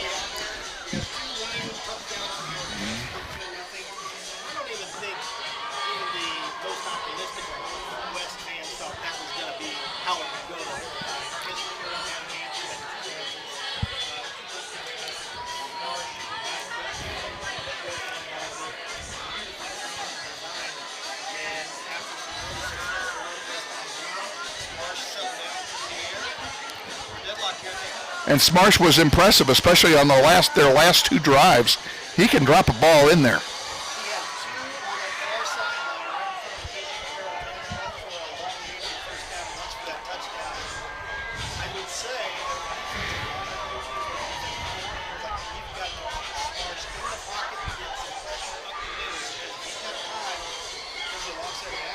It is. Now, if you're Steve Martin and you've got the Grizzly team in the locker room, what are you telling them right now? I wouldn't be.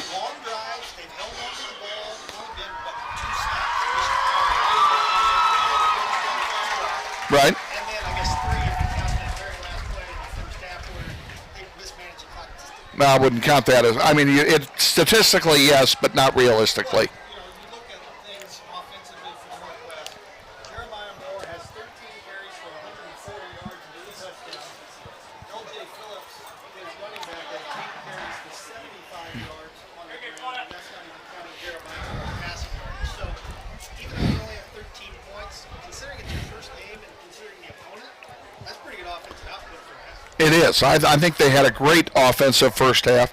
Especially since they only had to punt once, and that may be a good thing because we got a stiff breeze here, and that wind whistling around there is kind of wreaking havoc on the kicking game, as we've seen.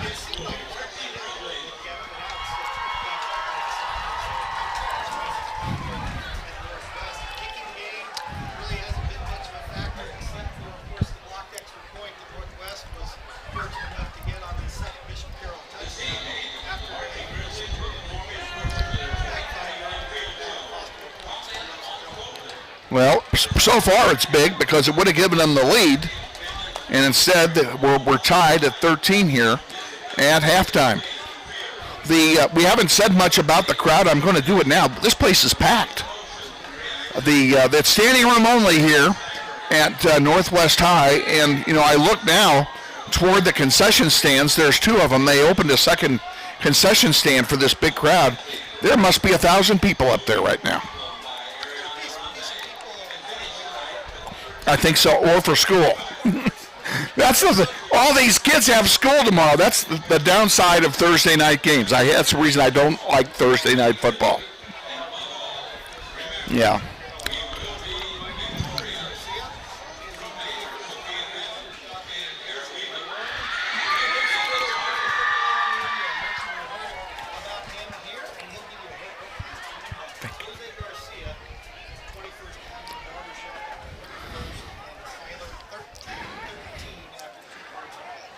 You think that I would get a discount being follically impaired? Well, I was thinking about that. You kind of need both. $10 is probably as low as You've got a redwood forest up there compared to what I've got. There you go.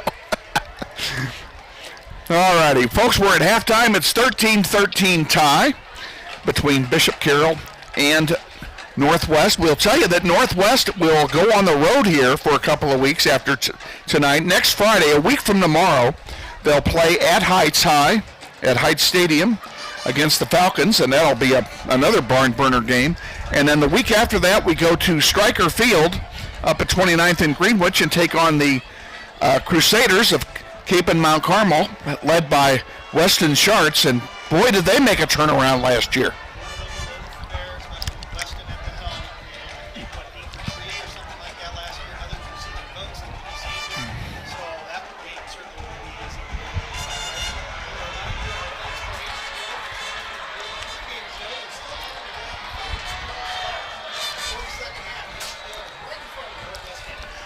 You're listening to Grizzly Football, presented by Mel Hamilton Ford.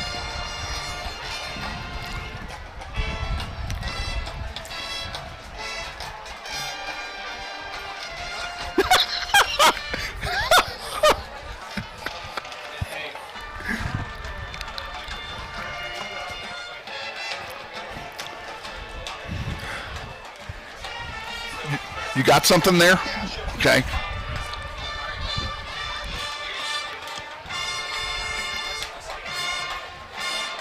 He's got this on twice.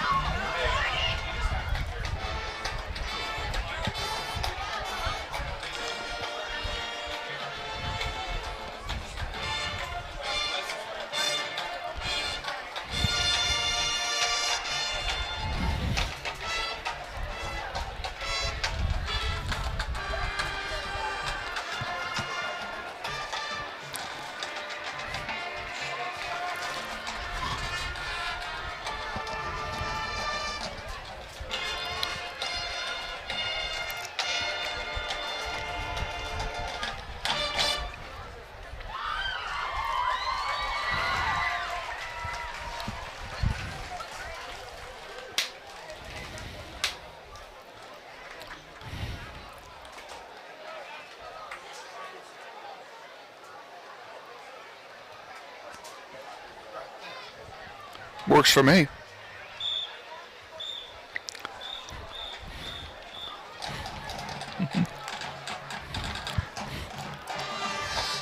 They're going to miss all that important banter by doing that. There you go.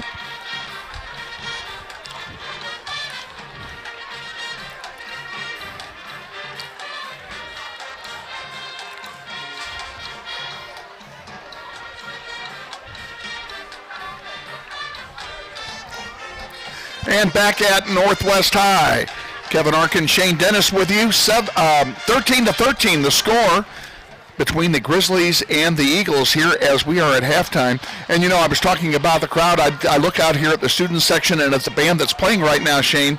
This must be a whiteout event because everybody is in white T-shirts tonight.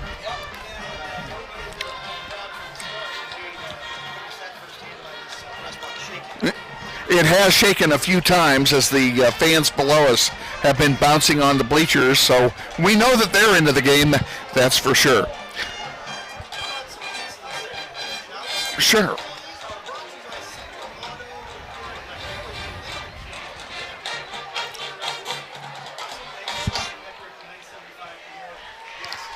Well, for Bishop Carroll, I think they got 3 stops, maybe 3 more stops to do it. The way their offense is playing, they got the Northwest offense off the field 3 times. They forced some turnovers, but those resulted in good points where they averaged nearly 51 points a game last year. And for Northwest, I think it's ball security. There's not a lot of push up front. Bishop Carroll's front 7. Everybody's pushing forward. You're getting positive gains almost every time. And you don't have any silly penalties. Just hang on to the ball. I think that's what you really I agree with you. They can move the ball on the ground. They've proven that the entire game. And it's a hot night. That defensive line is going to get tired. And we're already pushing them around. So I got to believe, not to play coach or anything, but I got to believe that Coach Martin is telling his offensive team in the locker room we're going to keep it on the ground. You hang on to the ball, and offensive line, you push. Well, it's physics. Look at the offensive line for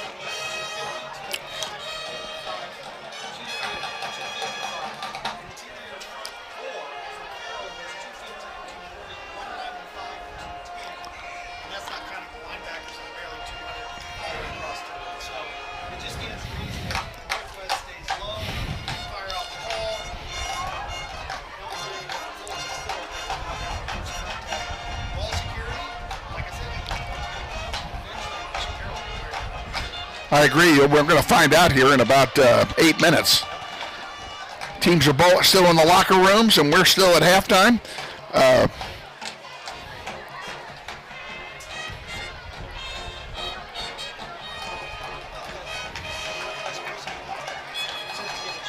I'm giving a shout out, and I was just about to say maybe I turn the volume up just 1 second, and let's listen to 10 seconds of the band.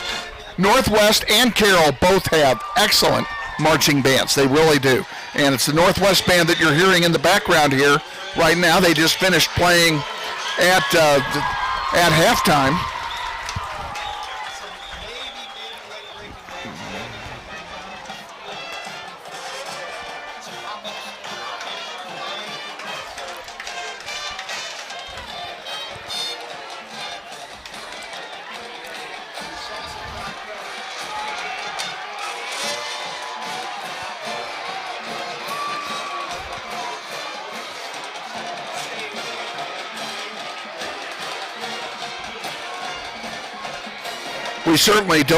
We certainly do not want any delays at all. And the clouds were building before the game started to our west, and there is a strong breeze out of the southwest. It's a warm breeze. It's still 92 degrees, and it's very, very humid. But indeed, storms they can come up in a real hurry, as we know. And I'm actually looking to get onto the radar here as we speak and see what is on radar at the moment. And there is a line of, look at that, there's a line of storms to the west of Wichita in Kingman County, right on this Kingman-Sedgwick County line. And there's some red in there. There's a lot of red in there. So that red's going to be, they need to stay where they are until the game's over.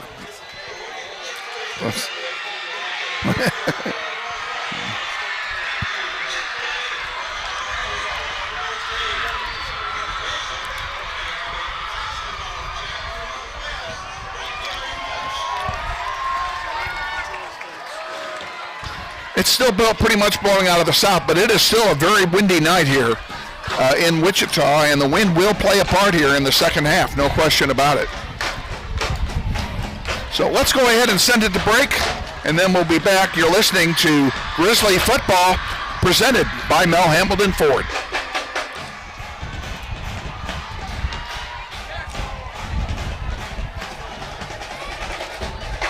I didn't hear what he said. Oh, yeah. We played a few of those last year.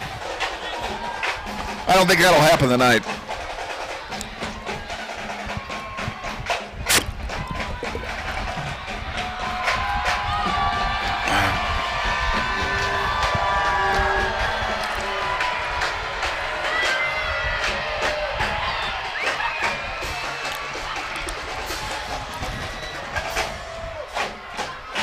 Let me do those.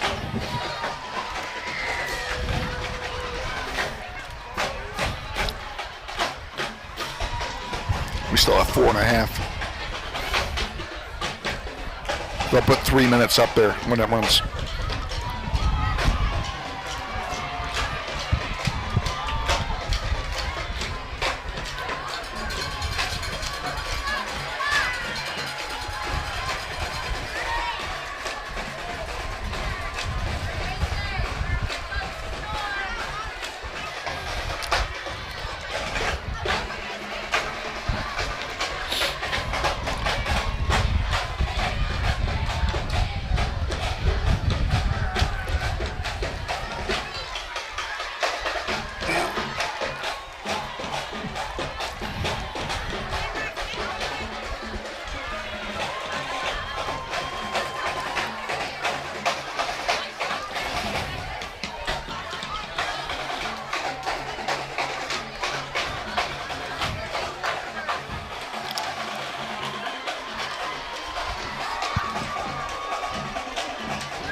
Thank you.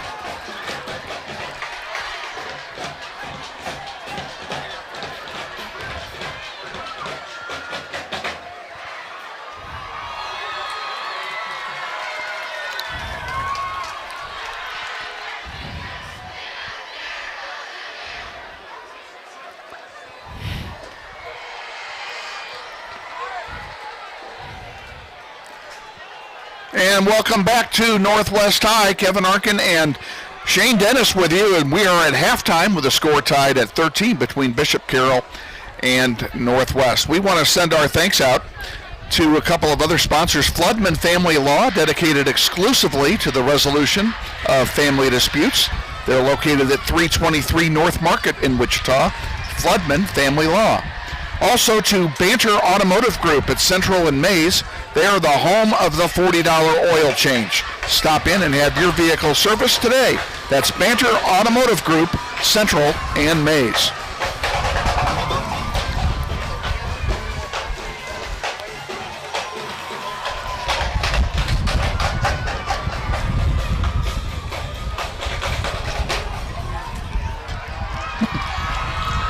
If we were in Kingman, we'd be wet.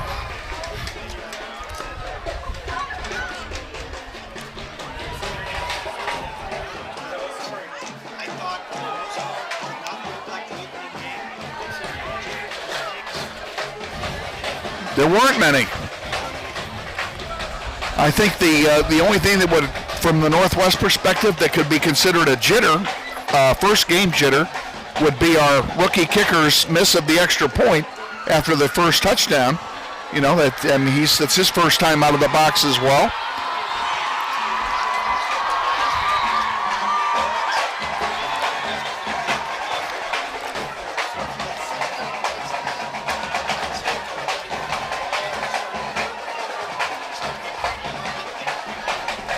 To score late, exactly right. So that's not going to happen, at least not for now. But you're right, Northwest will get the ball. They will be playing into the wind in the second half.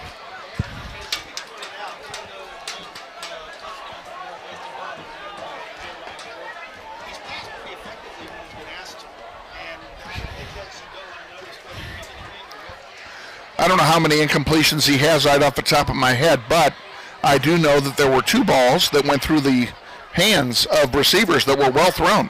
So, and of course, he had a number of good quality completions up the middle.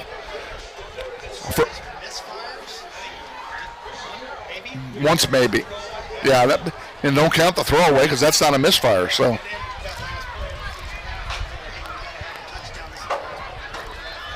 right, exactly. And that play was thwarted by an excellent defensive play by the cornerback for Bishop Carroll, who knocked down that pass.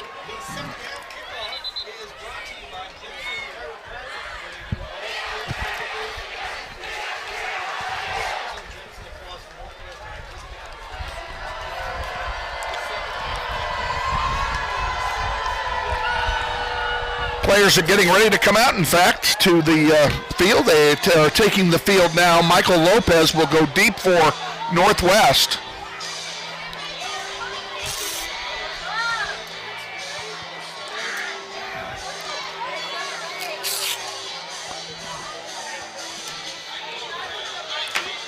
In the meantime, we're going to play football.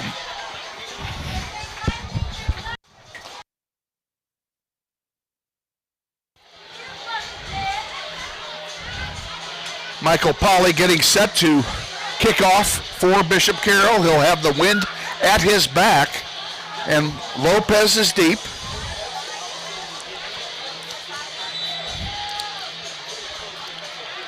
The problem is these kicks have all gone out of the end zone. Now this one is out of the end zone. So it'll be a touchback for the Grizzlies. They'll take it 1st and 10 on their 20-yard line. As we start the third quarter, Sincere Thompson is in the backfield with Jeremiah Moore along with L.J. Phillips. Looks like L.J. Phillips will act as a blocker. And they do give it to Thompson off the far side, up the middle. Picks up 3 or 4 yards.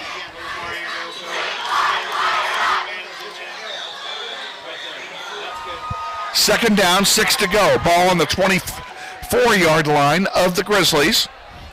Snap to Moore, goes down, now he's going to throw it, now he's going to run with it, now he throws it, and it's intercepted by Bishop Carroll down to the 25-yard line where he's tackled. Who was it that got that ball?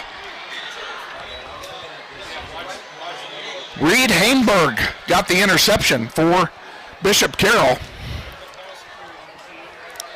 First issue, and that ball really was poorly thrown. There was not a Grizzly within 5 yards of the ball.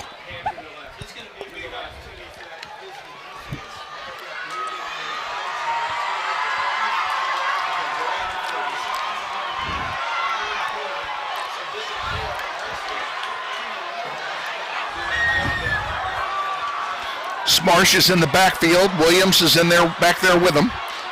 Smarsh will take it. He will throw it. And actually, that was Holthusen, and he catches the pass coming out of the backfield all the way down inside the 10 to the 7-yard line, where it'll be 1st and goal. It is.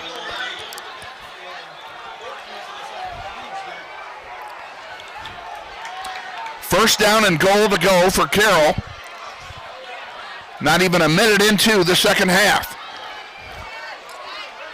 And this time, Smarsh kept it, and that was the wrong decision because he lost yardage on the play. Fernandez had a wide open slot into the end zone, but he didn't have the ball with him. So it'll be second down and goal. Ball's at the 8-yard line now. Noah Mall goes out. Nathan Landon comes in as a wideout.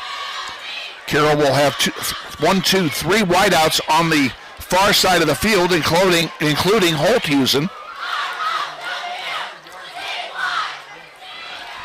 And Smarsh he couldn't decide whether to throw it or run with it. He did neither, and he got sacked for a loss.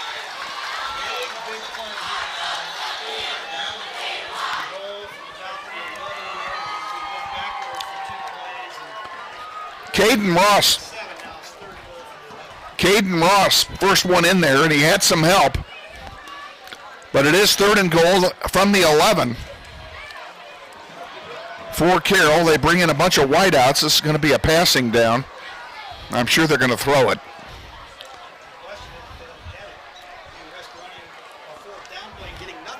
With the wind, you kick. I would kick it. There's a good fake by Smarsh and a run that gains nothing. Fernandez, I believe, was the ball carrier, but he didn't. Nobody bid on that one. So it is fourth down, and they're going to try a field goal. Ball will be spotted at the 18. It'll be a 28-yard kick for Michael Polly.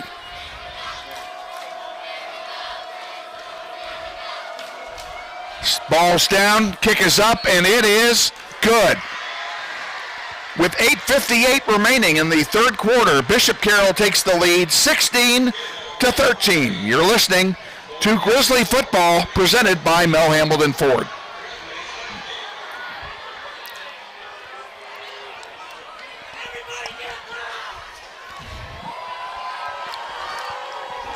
That was the only play.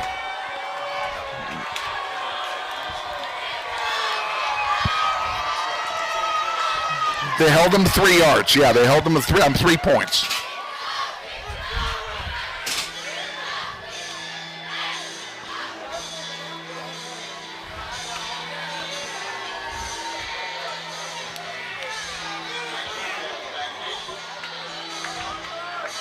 We're about to kick.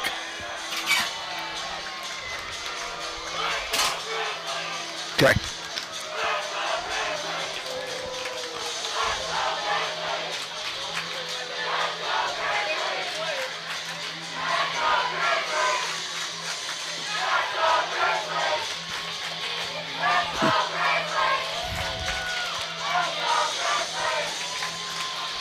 Back at Northwest High, Grizzlies trail now 16-13.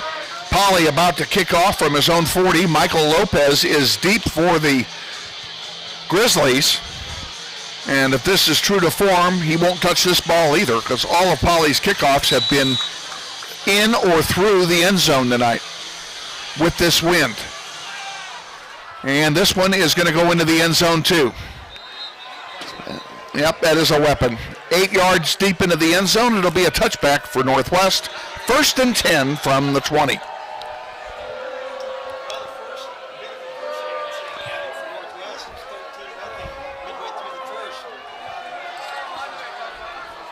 And the turnover cost them 3 points, and a tribute to the defense that it was only 3 points.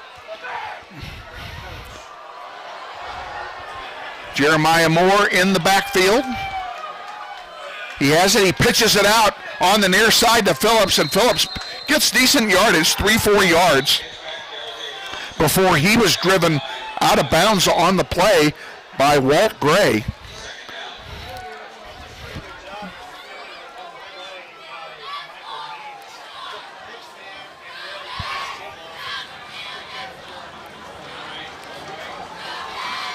Moore has it again, keeping it himself, cuts up the middle and is corralled after a gain of maybe a yard.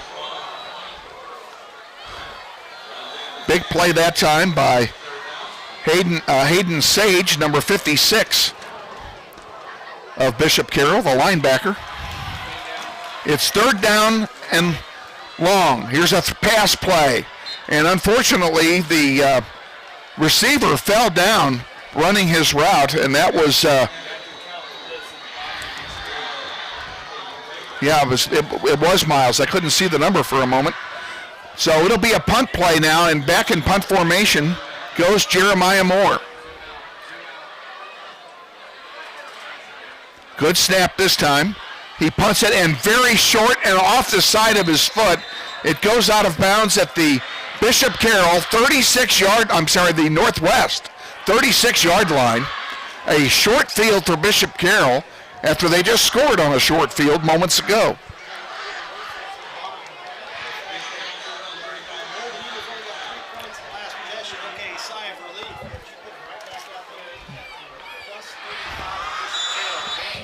Here we go again. 8:24 remaining. Grizzlies trail 16-13. Smarsh and Williams are in the backfield in the spread offense for Bishop Carroll. 2 wideouts up top, 1 below. Hand off to Williams, up the middle. He picks up a couple of yards before he's corralled there by Fawcett Isaias. Isaias Fawcett, I should say. Gain of 2 on the play. 2nd and 8 from the 33. Grizzly defense needs to bend and not break here. Smarsh has it, going to throw it. Now he's running with it up the near side, cuts it, and gets a nice run out of it. And they're going to mark him out of bounds at the 25-yard line, half a yard short of a first down.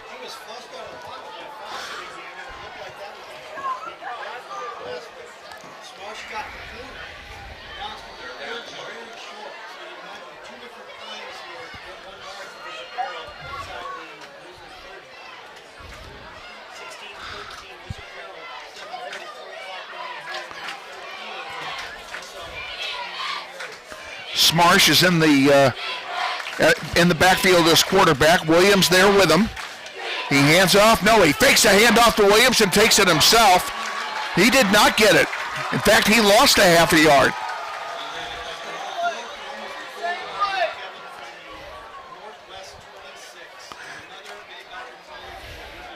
Do you go for it or do you kick? I do too. Yeah, Bishop, and there's no change of personnel. So Bishop Carroll is going to go for it on 4th and 1 from the 26 of Northwest. Oh, he can get it there, but I think they're thinking 6. Williams has it, cuts up the middle, first down and more, down to the 22-yard line. Move the sticks for Bishop Carroll.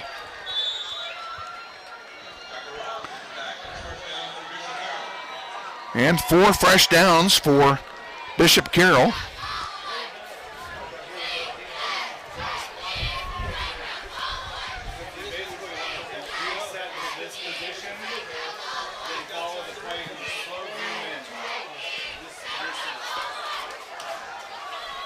Handed off to Williams this time, and he gets big yardage. He's inside the 5, not touched, into the end zone. Touchdown, Bishop Carroll.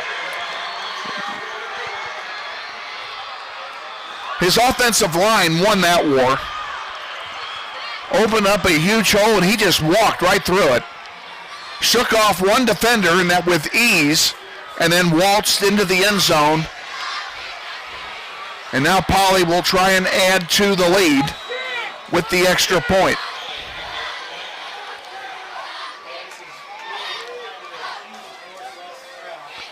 Ball's down, kick is up, and it is good. So with 6:30 to go in the third quarter, it's a 10-point game now. Bishop Carroll 23 and Northwest 13. You're listening to Grizzly Football presented by Mel Hamilton Ford.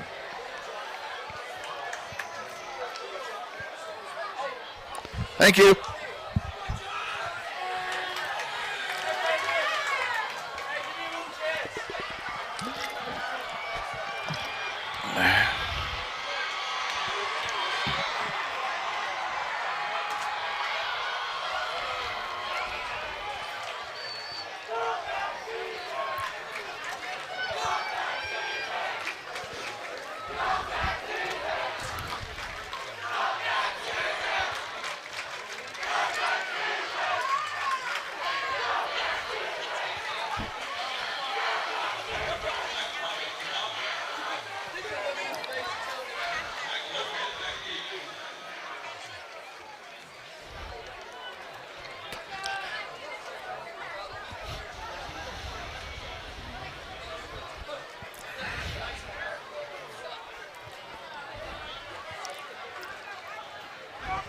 Back at Northwest High, getting set for the kickoff, Michael Polly is setting the ball on the tee at the 40-yard line. Lopez is deep for Northwest, and Shane Dennis, we really need Lopez to break one.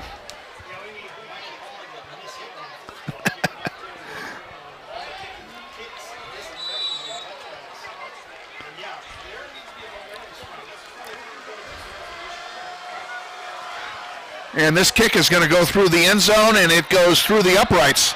Actually hit the crossbar and then went over. So it'll be a touchback for Northwest, 1st and 10. And the Grizzlies have not done well against the wind in this game.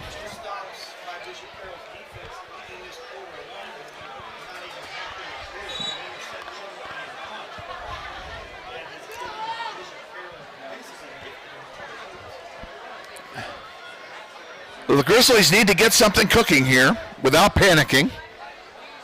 And they're back to their original spread offense. Jeremiah Moore and L.J. Phillips. Phillips barrels through the front line and picks up 3 yards on the play.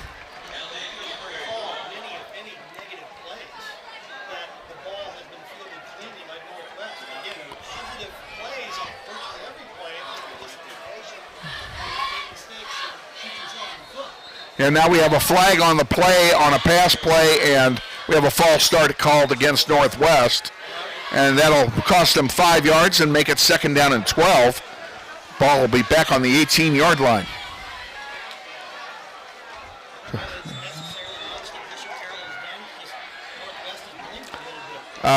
Northwest is shooting themselves in the foot in this quarter. Moore throws it again, and nobody in the area. I think the receiver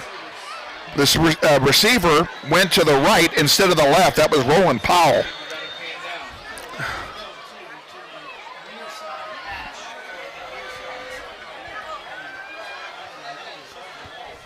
It's a slow developing play, and it just never developed. So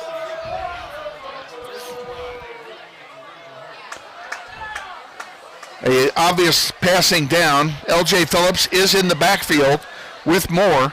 Moore back, pitches it to Phillips.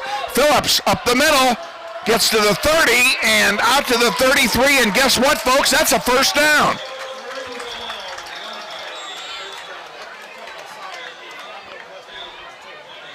And a quick snap coming to Moore. He hands it off again to Phillips.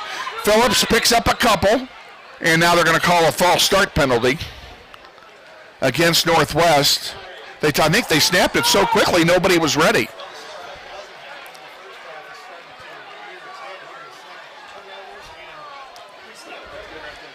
That's the 2nd or 3rd one in this quarter, as memory serves.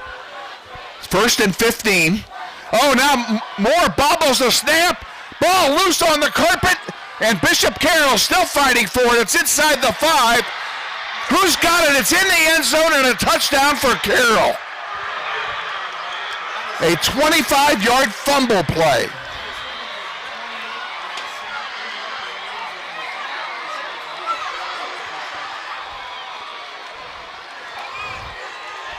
The wheels have fallen off for Northwest here in the 3rd quarter.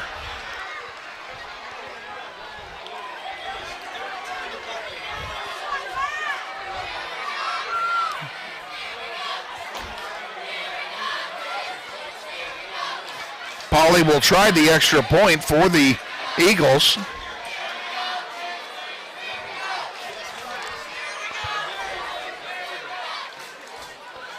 Snap is back, ball's down, kick is up, and it is good. 5:25 remaining in the 3rd. 30-13, Grizzlies trail. You're listening to Grizzly Football presented by Mel Hambelton Ford.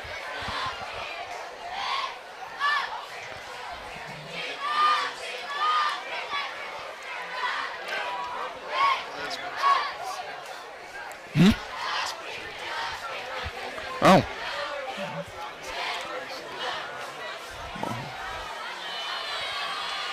I missed that. That's my bad. And we got Lopez going deep again.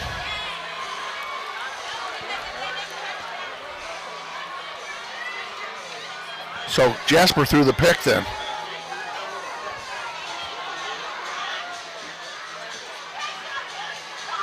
We'll see if Moore comes back in. I'll look for that.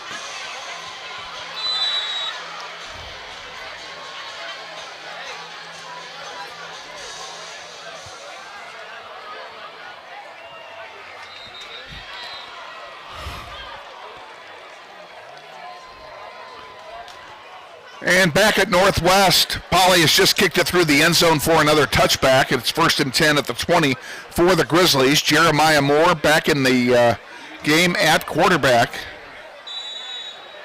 He's back there. He is hobbling a little bit like he might have gotten hurt.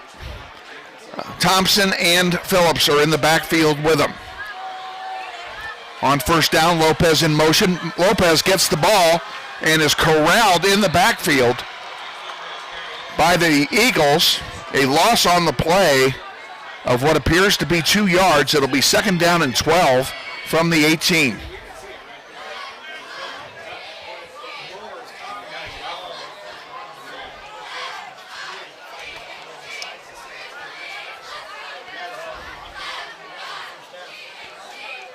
Moore gets it again, and a swing pass out to the near side, and a big run coming out of Michael Lopez. He gets it out past the 40-yard line for a first down for Northwest.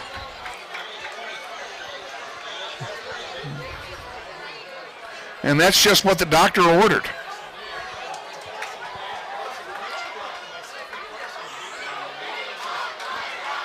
Moore has it again, hands it off this time to L.J. Phillips. L.J. gets 6 yards on the play. Let's call it 2nd and 4. He's really hobbling. Look at the way he's backing up. He is really hobbling, and quite honestly, I don't see him staying in the game much longer if he's hurting that bad. Yeah. He hands it off this time, again to Phillips, and Phillips drops 2 yards on the play. 3rd and 5. 4:10 remaining, third quarter. Grizzlies trail 30-13. A big third down for the Grizzlies. And I don't think they'll go, I don't think they would go for it if they incomplete a pass here. I think, well, except their punter is Jeremiah Moore. So maybe they would go for it. Moore gets it. He slow snap, picks it up off the carpet. There's a completed pass for a first down on the far side to Randall Bell.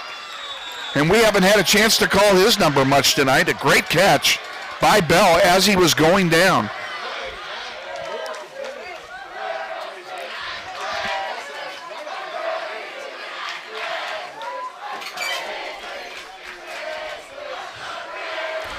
Ball's on the 45-yard line of Carroll.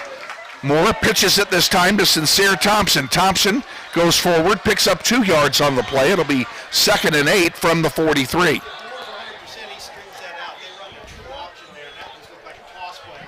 It was. And now Thompson is hobbling off the field, and he's going to be replaced by Roland Powell. Grizzlies are hurting. I don't know if this is cramps or what. It is a hot night. Moore throws it on the near side over the head of Randall Bell.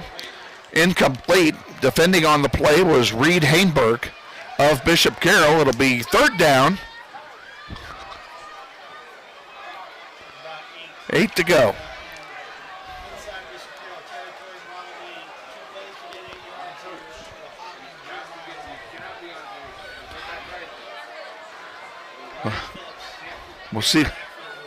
We'll see what happens here.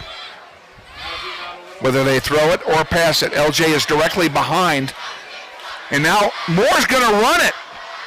And he gets a first down. He's down to the 30, the 20, 15, 10, 5. Touchdown, Jeremiah Moore. Well, for a guy that's been hobbling for 5 plays, he sure made quick work of that.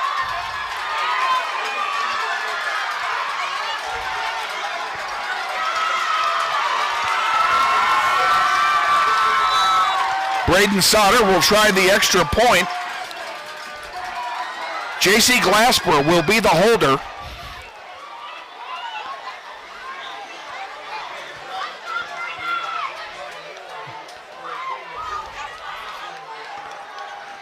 Snap is down, kick is up, it's very low, but it makes it over the crossbar, and it's good.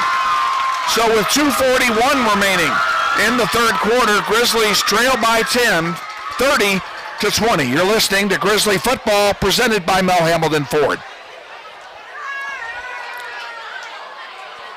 Wow.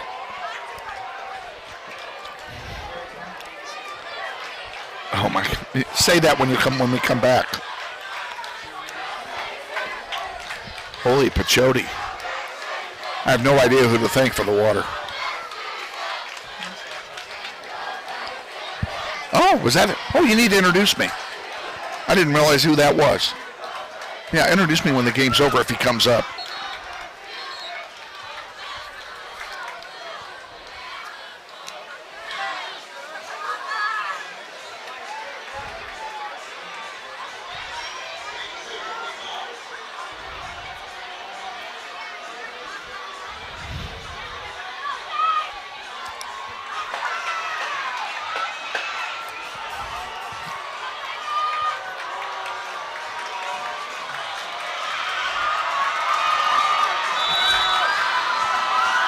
Braden Sutter set to kick off here after the touchdown from his 40.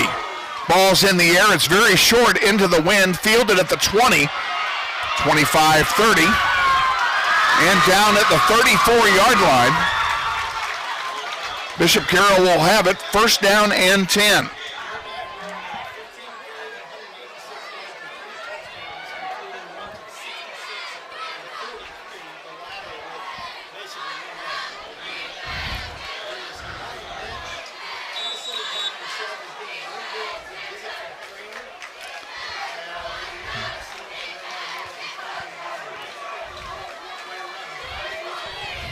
I'm surprised he was able to do it the way he's been hobbling around.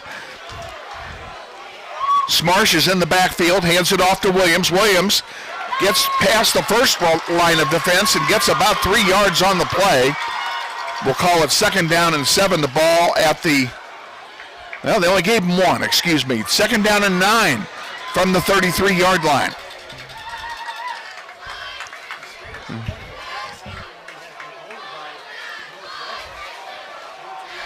And you would, yeah, I know. You'd think they would have a big lead instead of trailing by 10 points. A lot of football left to be played. 2 minutes to go here in the third quarter. 30-20, Carroll leads.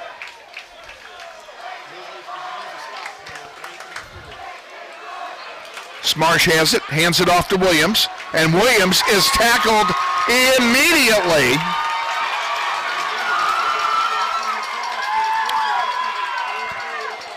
Caden Ross got that one.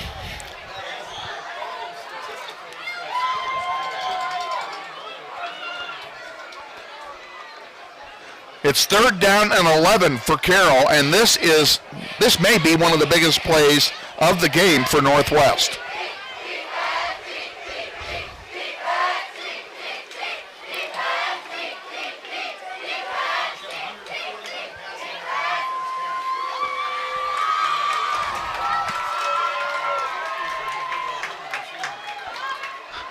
He's going to throw it this time as Smarsh, and he's throwing it on the near side too far. Intended for number 84 over there. That would be Timothy Helton. It was a good throw, but Helton was well guarded that time by Ben Heidebrecht of Northwest. It's fourth down and 11, and it looks like the punt unit is coming on for Bishop Carroll. We needed the stop.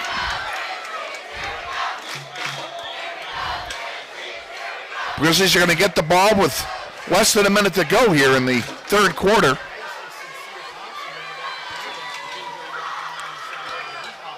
He hobbled off the field after the last series. There's a short punt, and it takes a Northwest bounce. And it's finally down at the 41-yard line of Northwest. So Grizzlies have good field position here. First down and 10 to go. Hobbling back into the game, if you don't mind my saying so.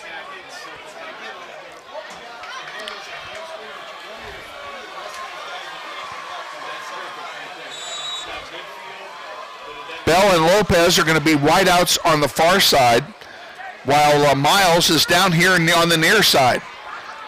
L.J. Phillips is in the backfield with Jeremiah Moore. A handoff on a sweep by Lopez, who came from his wideout position, and he is swarmed under immediately for a 2 or 3 yard loss.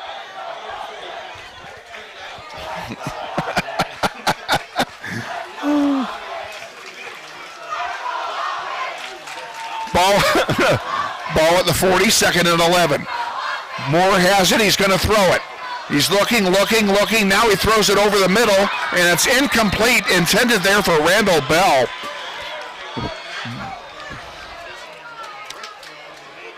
It was catchable.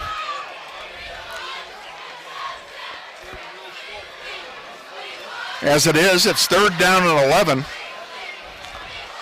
from the 40-yard line.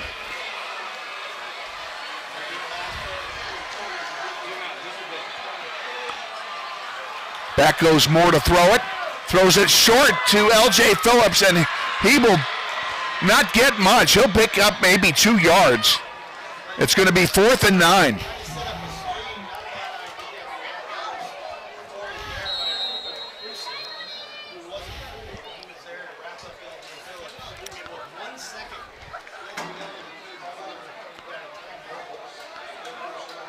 Timeout being taken by the Grizzlies.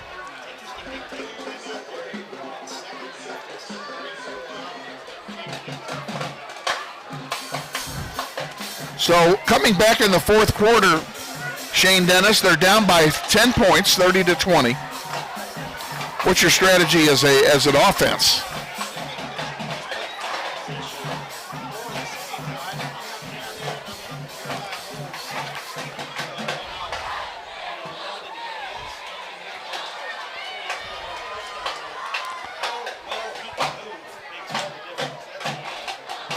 And Jeremiah Moore is out there now to punt the ball coming out of this timeout. And you were looking at me, Shane. I was looking out. Jeremiah Moore literally hobbled to where he's standing now in the middle of the field.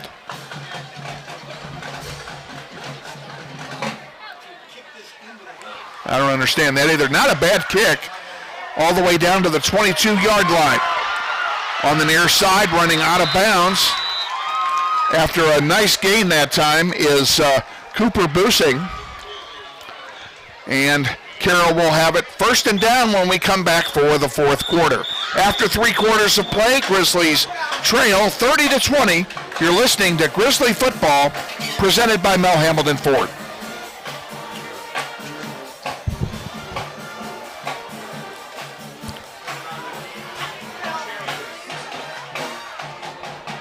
Let's do a minute.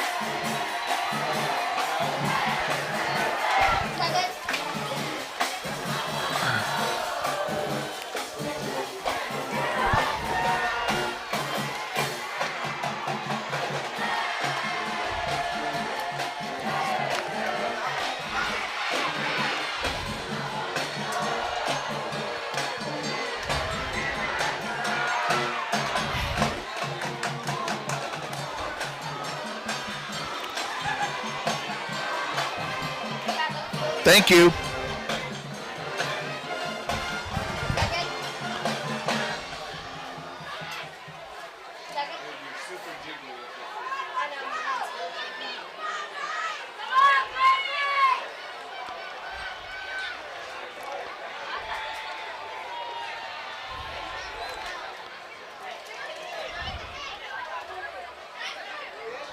Kevin Arkin, Shane Dennis with you. Kevin Arkin, Shane Dennis with you for the start of the 4th quarter. Grizzlies trailing 30-20 to the Golden Eagles of Bishop Carroll. And Carroll will have the ball 1st down and 10 at their own 35-yard line. Smarsh is in the backfield along with Williams. Handoff up the near side, and big hole. 40, 30, and out of bounds inside the 30 yards line. And I'm sorry, I gave you the wrong guy. That was Fernandez that was in the backfield and made that play. And what a huge run for Fernandez, the senior 190-pounder.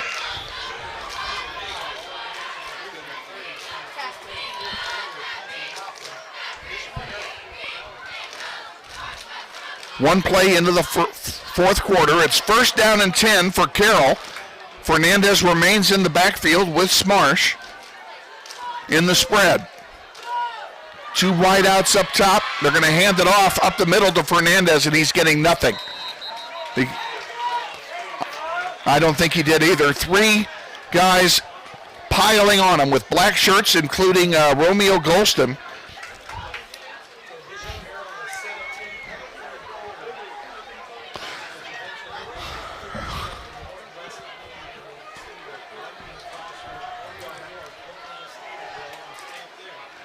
Second down, 8 to go. Ball on the 28-yard line of Northwest.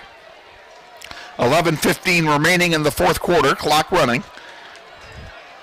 Carroll gets the play from the sideline. And Smarsh takes the snap. He's going to throw it, and he does. Complete over the middle. A big gainer down inside the 10-yard line to Tate Blasey.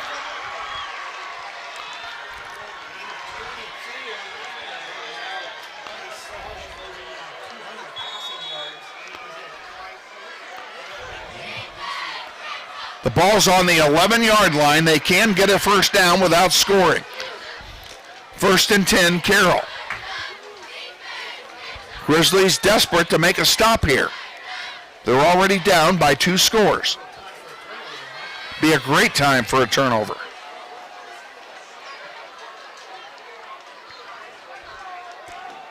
Handoff and a sweep over the near side, and this is going to be very close to, but just short of a touchdown as Matt Holzhusen came from his wideout spot, swept around the back, took the ball down inside the 5 to the 3-yard line. It'll be second down and goal, and they're marking it at the 2. Second down and goal second down and 2 from the 2. They can still get a first down without scoring.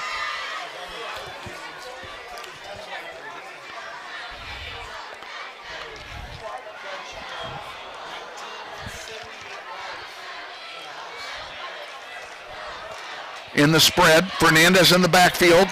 Smarsh takes it, hands it to Fernandez, goes up the middle, met there and dropped at the 5-yard line.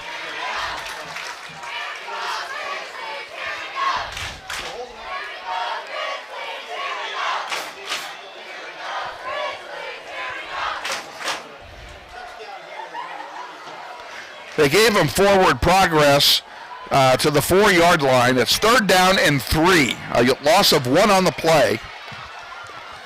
As Smarsh looks to his bench to find instructions from his coach. Williams has replaced Fernandez now in the backfield. I'd take that. No points would be a good thing. And, well, we had, that was interesting.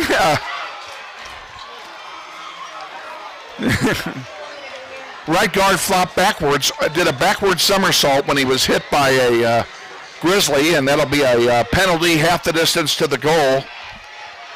Now, is that enough for a first down is my question. We'll see where they mark it. It's going to be third down and a foot for the first down and a yard for the, or 2 yards for the first two for the touchdown. And Williams and Smarsh again. Up the middle, Williams goes, and he's short. He does have a first down, but he's short of the goal line by maybe a foot. And yes, it is first down and goal for Carroll from inside the 1-yard line. Now's when we need the turnover.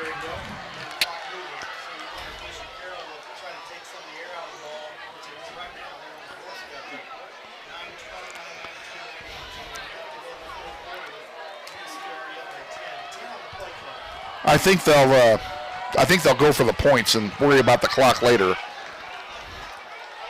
Make it a 3-score game. And now a stoppage of play. I think Carroll took a timeout. Yeah, Carroll takes a timeout. We'll do the same. You're listening to Grizzly Football presented by Mel Hamilton Ford.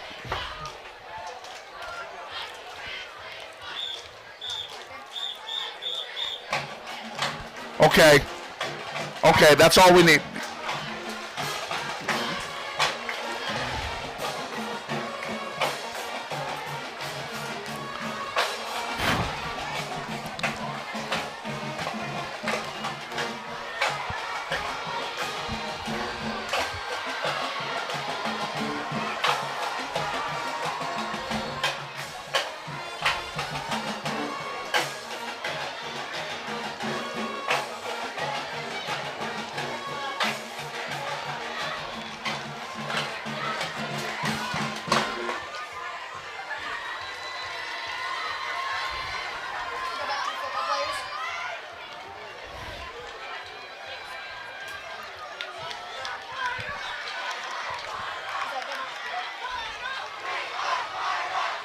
Back at Northwest, it's first down and goal for Bishop Carroll from the 1. They already lead 30-20, 9:02 remaining in the fourth quarter.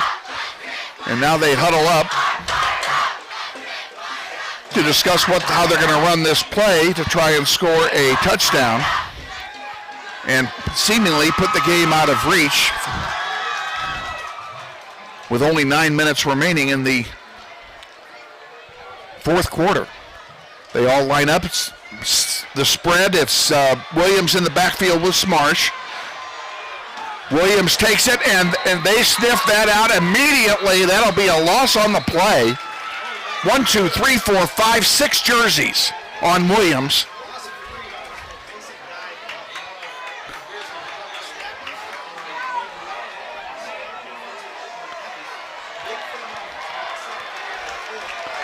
Now, there's a lot of difference between 4 yards and 1 yard to go for the score. So they get a little bit of breathing room here.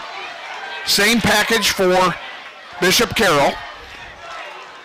And they give it to Williams again, and he goes down again.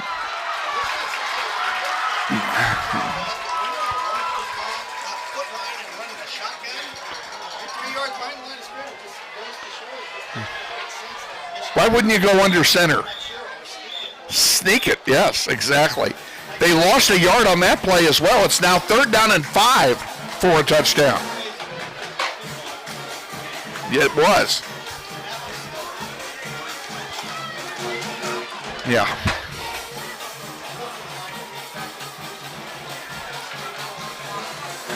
And we'll see if they get a stop here. What will Bishop Carroll decide to do?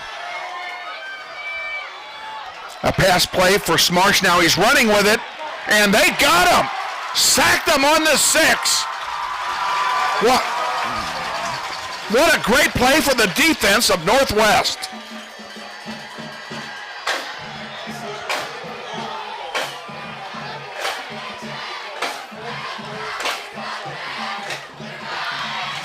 Romilla Ghostin led that charge against Williams. And Bishop Carroll, for what it's worth, they telegraphed that play. They telegraphed 3 plays in a row that they were going to give it to Williams, thinking that Williams could just power his way in, and it has been proven otherwise. So it's 4th down and goal. Ball is spotted just outside the 5. And now Bishop Carroll is going to take its second timeout. We'll just keep it here for this timeout.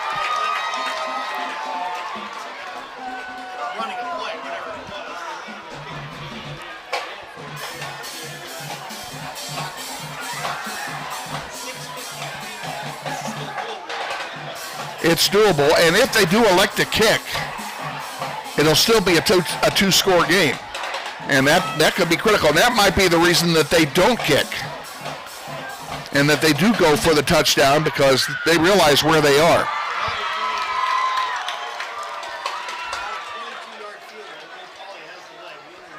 Yeah, I don't think the wind from this distance would affect his kick very much, but it's the points that are involved.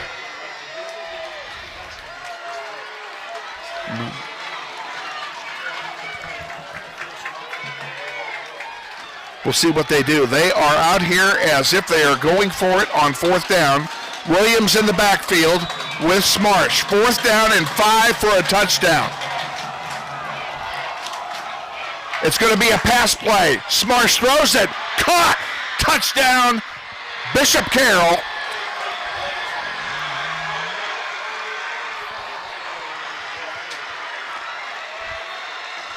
So that might be the dagger.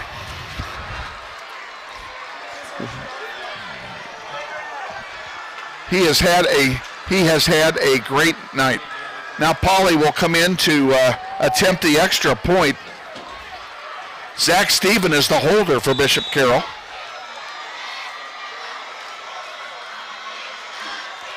Ball's down, kick is up, and it is good. With 6:48 remaining in the 4th quarter, Grizzlies trail Bishop Carroll 37-20. You're listening to Grizzly Football presented by Mel Hamilton Ford.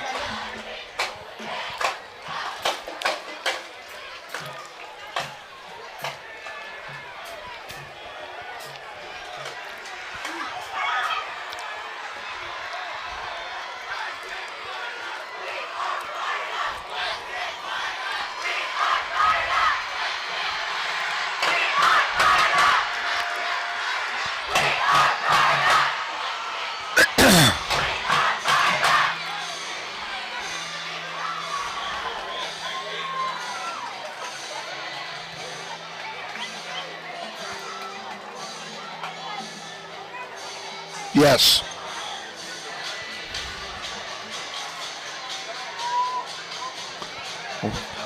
We can probably get out of here sooner. There's only 6 minutes to go. Okay. Got it. No problem.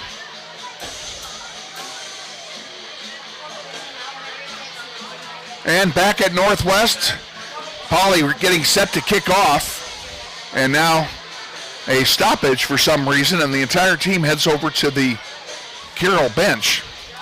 Not exactly.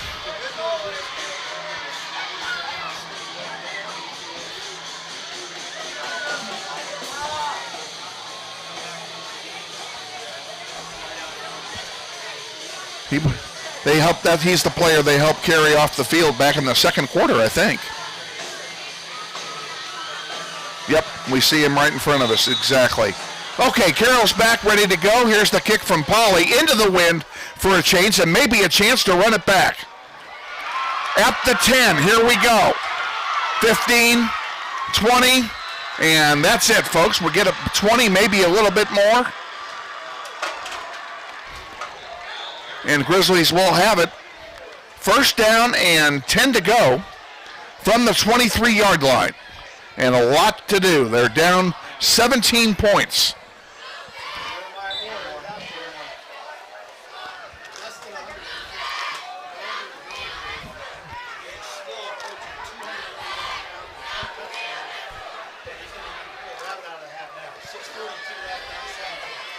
Jeremiah Moore keeps it.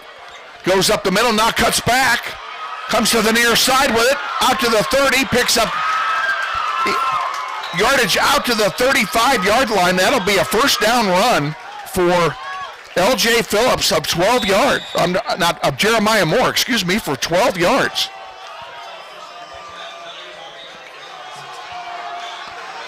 This time they do hand it to Phillips. Phillips cuts back to the near side after sweeping to the far side now. Cuts through. 50, 40. He's going to break it for a touchdown. 20, 10, 5. Touchdown, Northwest. But a flag is down. There is a flag down at the 43-yard line. And that's right where they would call a hold. We'll see.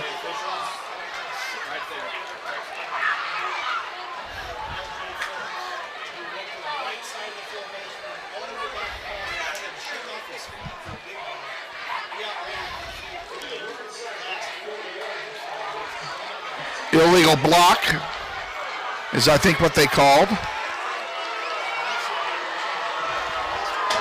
That would have. And this is a major penalty, so they're going to move it back 15 yards. It'll be 1st and 25.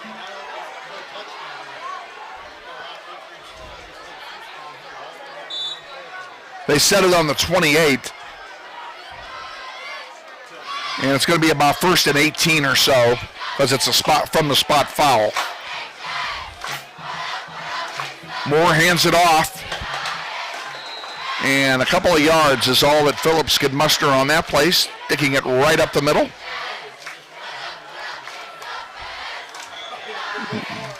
And actually that was Sincere Thompson, excuse me. Clock running, inside 6 minutes to go. Grizzlies down 37-20. Jeremiah Moore keeps this one, runs it up the near side, bowls over one player and then out of bounds at the 42-yard line. Well short of a first down, but good yardage for Jeremiah Moore to pick up about half of what they needed.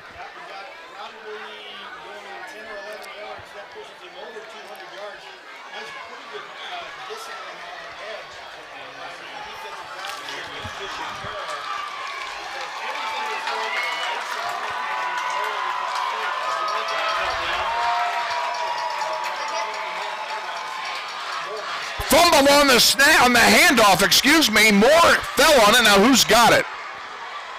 And Carroll thinks they have it, and yes, they do. Jeremiah Moore fumbled the handoff to Sincere Thompson, and Bishop Carroll recovers it with 5:32 to go. They will take over 1st and 10 inside the 40-yard line of Northwest. And what were your keys to the game?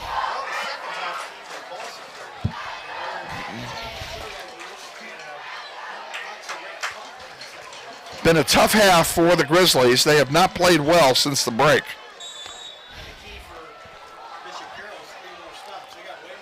They did. They did indeed. Now they've got it 1st and 10. The ball at the 39-yard line. Smarsh and Fernandez are in the backfield. Fernandez gets the call and picks up maybe 2 yards on the play. We'll call it 2nd and 8.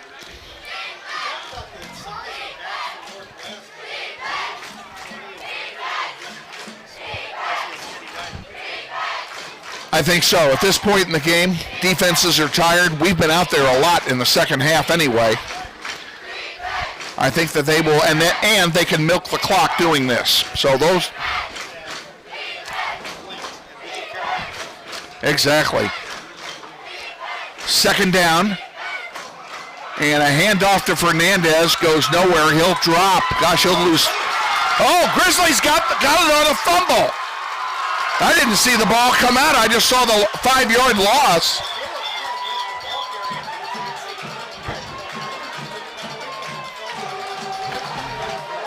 And that's exactly what we needed.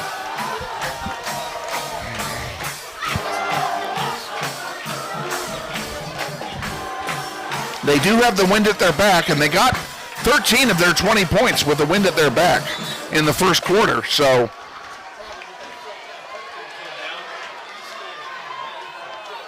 they do. Jeremiah Moore still at quarterback. Sincere Thompson is in the backfield. Bell and Lopez are on the near side along with Phillips.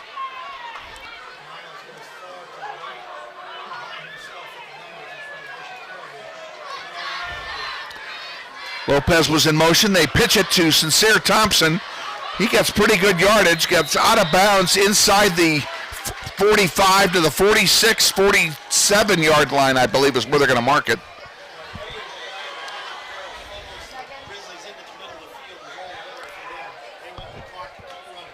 It's 2nd down and 3, and now we have flags. Someone moved. Is it a false start? Yes. I think the right guard moved for Northwest. It'll be a 5-yard penalty. It'll make it 2nd and 8.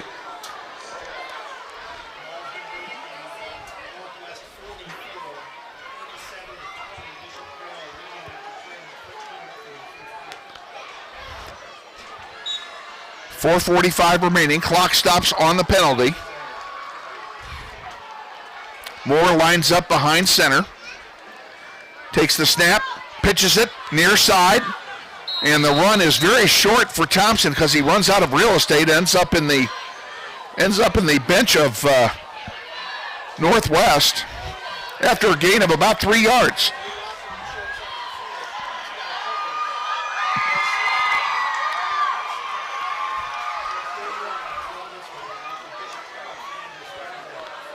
They're starting to celebrate because I think they smell it.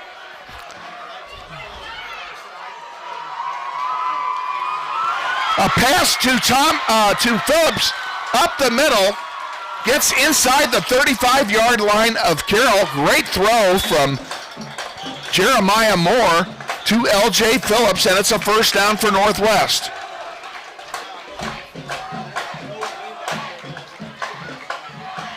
Here's another one, and Randall Bell picks it. Great throw from Jeremiah Moore, and they're playing a great job, doing a great job of playing the clock as well as the clock stopped.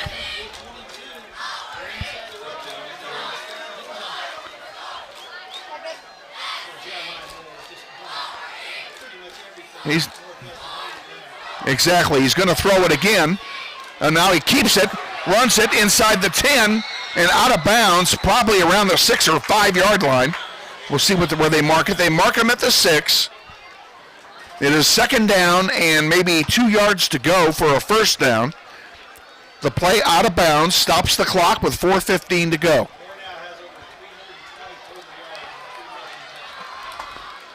He's had one heck of a game, has that young man. Yes, he will. Handoff up the middle, close to the goal line, but short of it. It is a first down and goal to go for Northwest. Now they need to score quickly. Here's a run by Moore into the end zone. Touchdown, Northwest. 3 yards for Jeremiah Moore to cap off the drive. And the Grizzlies are not done yet.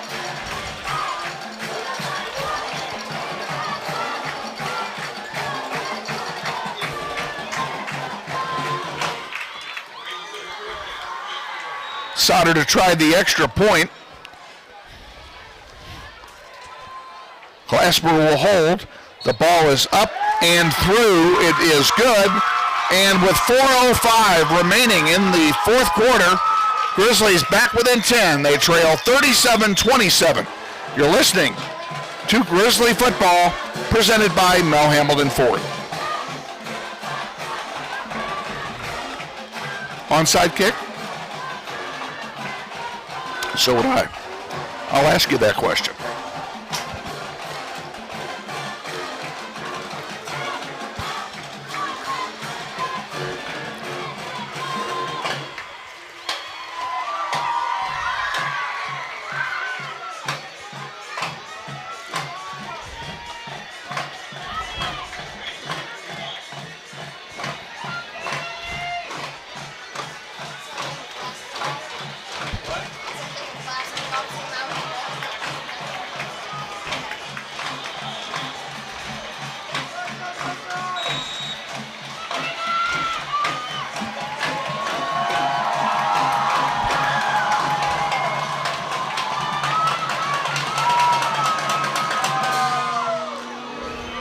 Kicked it away.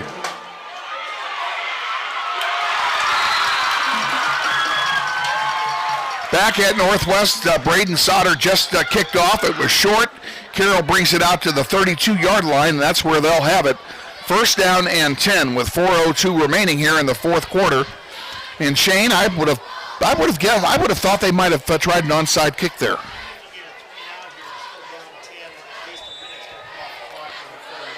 Exactly. And it'll be more than a minute because they're going to run the ball. That's true. And a turnover would be big here. That's really what they need. Williams is in the backfield with Smarsh. And you know they're going to run it, and you know they're going to give it to Williams. And they do give it to Williams, and he runs it, and he goes nowhere. Loses 3 on the play.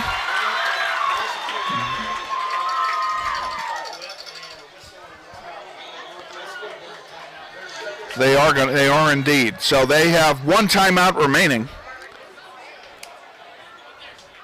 And they'll come over and talk it over. Officially on the ground for Jeremiah Moore. Carries 222 yards and 4 touchdowns. 8 of 10 through the air for 115 more. But the one pick is trying to turn the tide early in the third quarter. The pick was at a bad time. Yeah, only turned into 3 points. They got 7 more points after that, and then tacked on another one with 17-point first quarter. But hard to really go on and put anything to feet. No, I'm not doing that. But football is probably more than every other sport, a game of momentum, and that pick was a momentum shift in favor of Bishop Carroll, and they parlayed it into 17 points. So the Grizzlies are going to need to get it back. The ball's at the 32. Second down and 11 to go for Carroll. And it's a safe bet that Jaden Williams will carry the ball and probably get nothing because he'll be met at the line of scrimmage again. But that seems to be their strategy here. Now they made me look bad. They're going to throw it. Smarsh throws one. Tate Blasey. Tate Blasey was the intended receiver, and Grizzlies almost picked it off.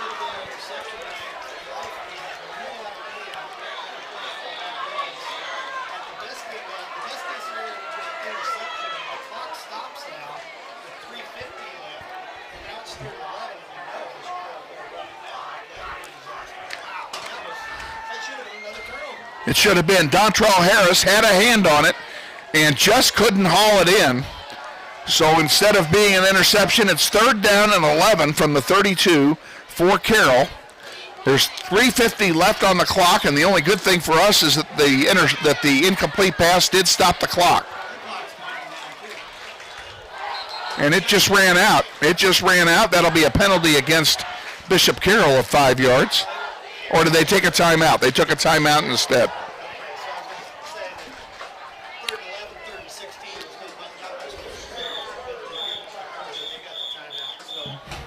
Well,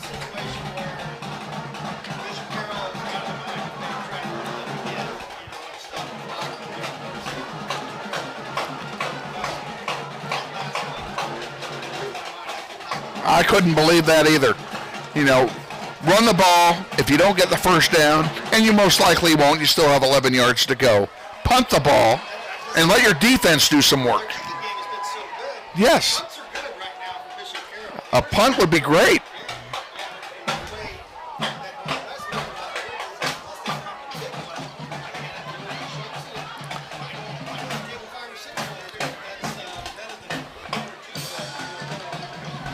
And they still have to get the ball back. And the time would be down to less than 2 minutes by then in all likelihood. Oh. Okay. A pass play again by Smarsh, and a penalty flag comes down. The pass is complete to Tate Blasey. Now let's check out the penalty. I think that's going to be a hold.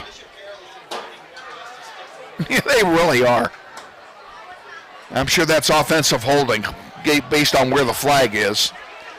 The referees are talking it over. Clock does stop for this. 3:42 remaining now in the fourth. And what do we have?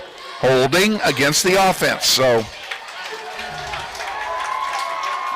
that is. Yep. Takes away a first down, and it also pushes them back 10 yards, which makes the third down play, instead of 3rd and 11, it'll be 3rd and 21.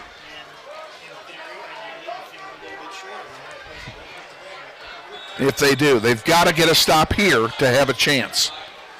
A first down here would be the end of the night for the Grizzlies.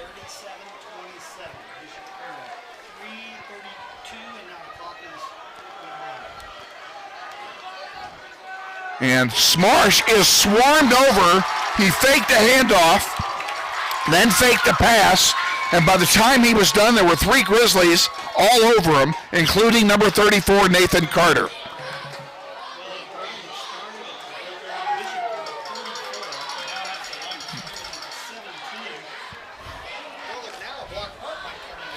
I'd take a good special teams play here.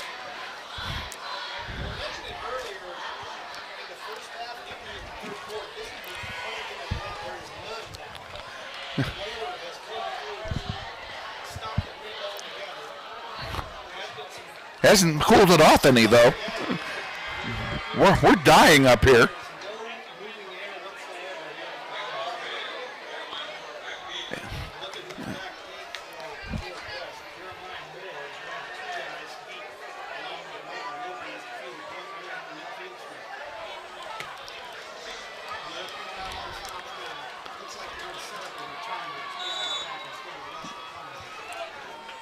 And that probably would be a smart play, because if they can get any kind of a return at all, they're going to have great field position.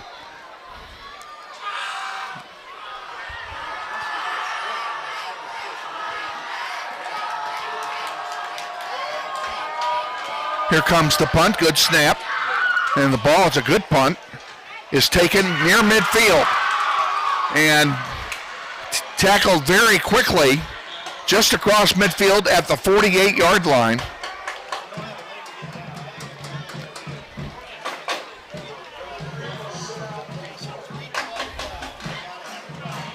Got to have it. Down by 10.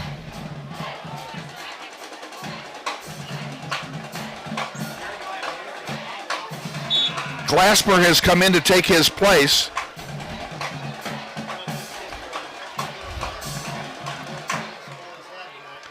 Either way, Glasper is in there, the sophomore.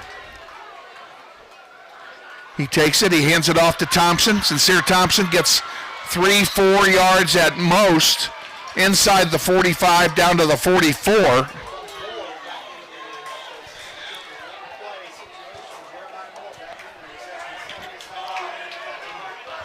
And a hurry-up offense now for Northwest.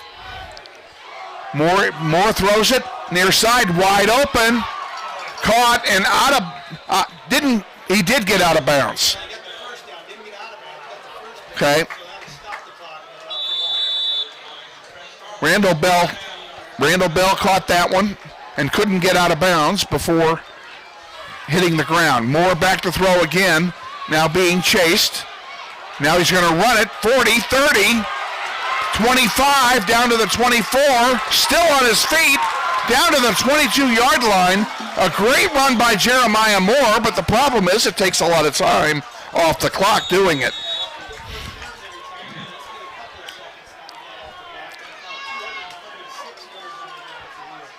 .2:15 remaining in the fourth quarter. Moore looking for, they were short a player. Now he comes in. Miles comes in. Moore takes it. He's going to throw it. Throws it off wide and dropped by L.J. Phillips.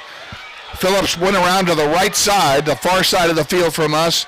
The pass hit him in the hands and it hit the ground.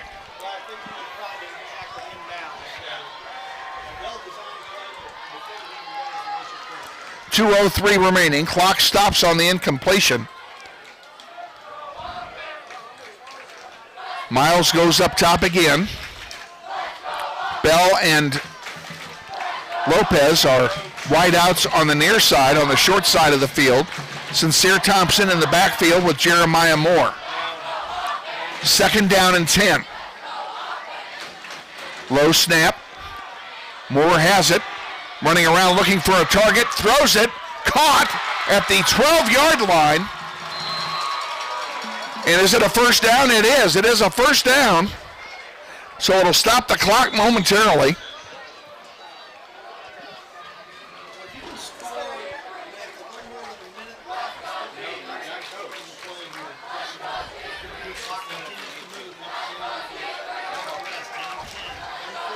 Miles caught that last pass play. He now moves on to the near side. And a fumble on the exchange. And it's fallen on by Bishop Carroll's Cash Uncles.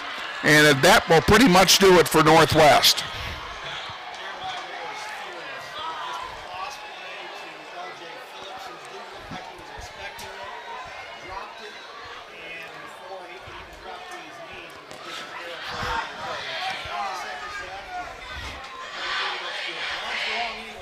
They were long, but they're done now because we don't have any timeouts left. They can go into the genuflect offense and run out the last 90 seconds of this one.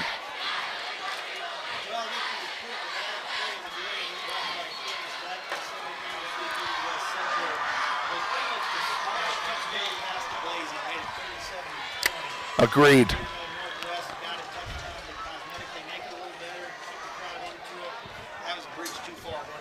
And the game was out of reach. One play has been knelt. Clock is running. 1:10 to go.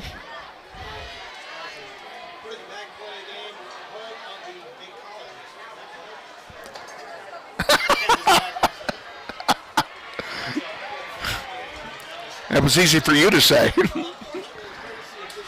Yeah. All right. Getting ready for the snap, and there it is again. The second snap has been taken, and it'll take them one more snap to wrap this one up.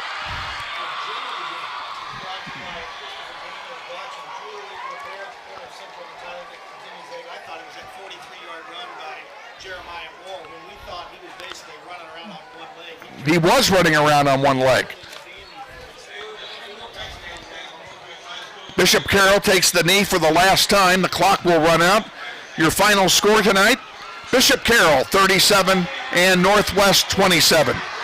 This is Grizzly football presented by Mel Hamilton Ford.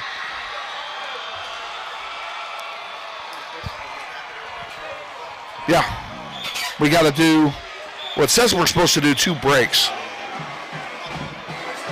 And then we'll kick it back and then do another, and then tell them about next week and call it good. I think we've gotten it all. You've done that. You just did that, so yeah, we're done.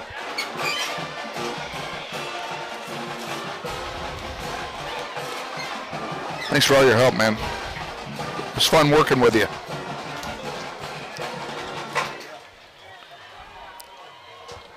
Oh, thanks.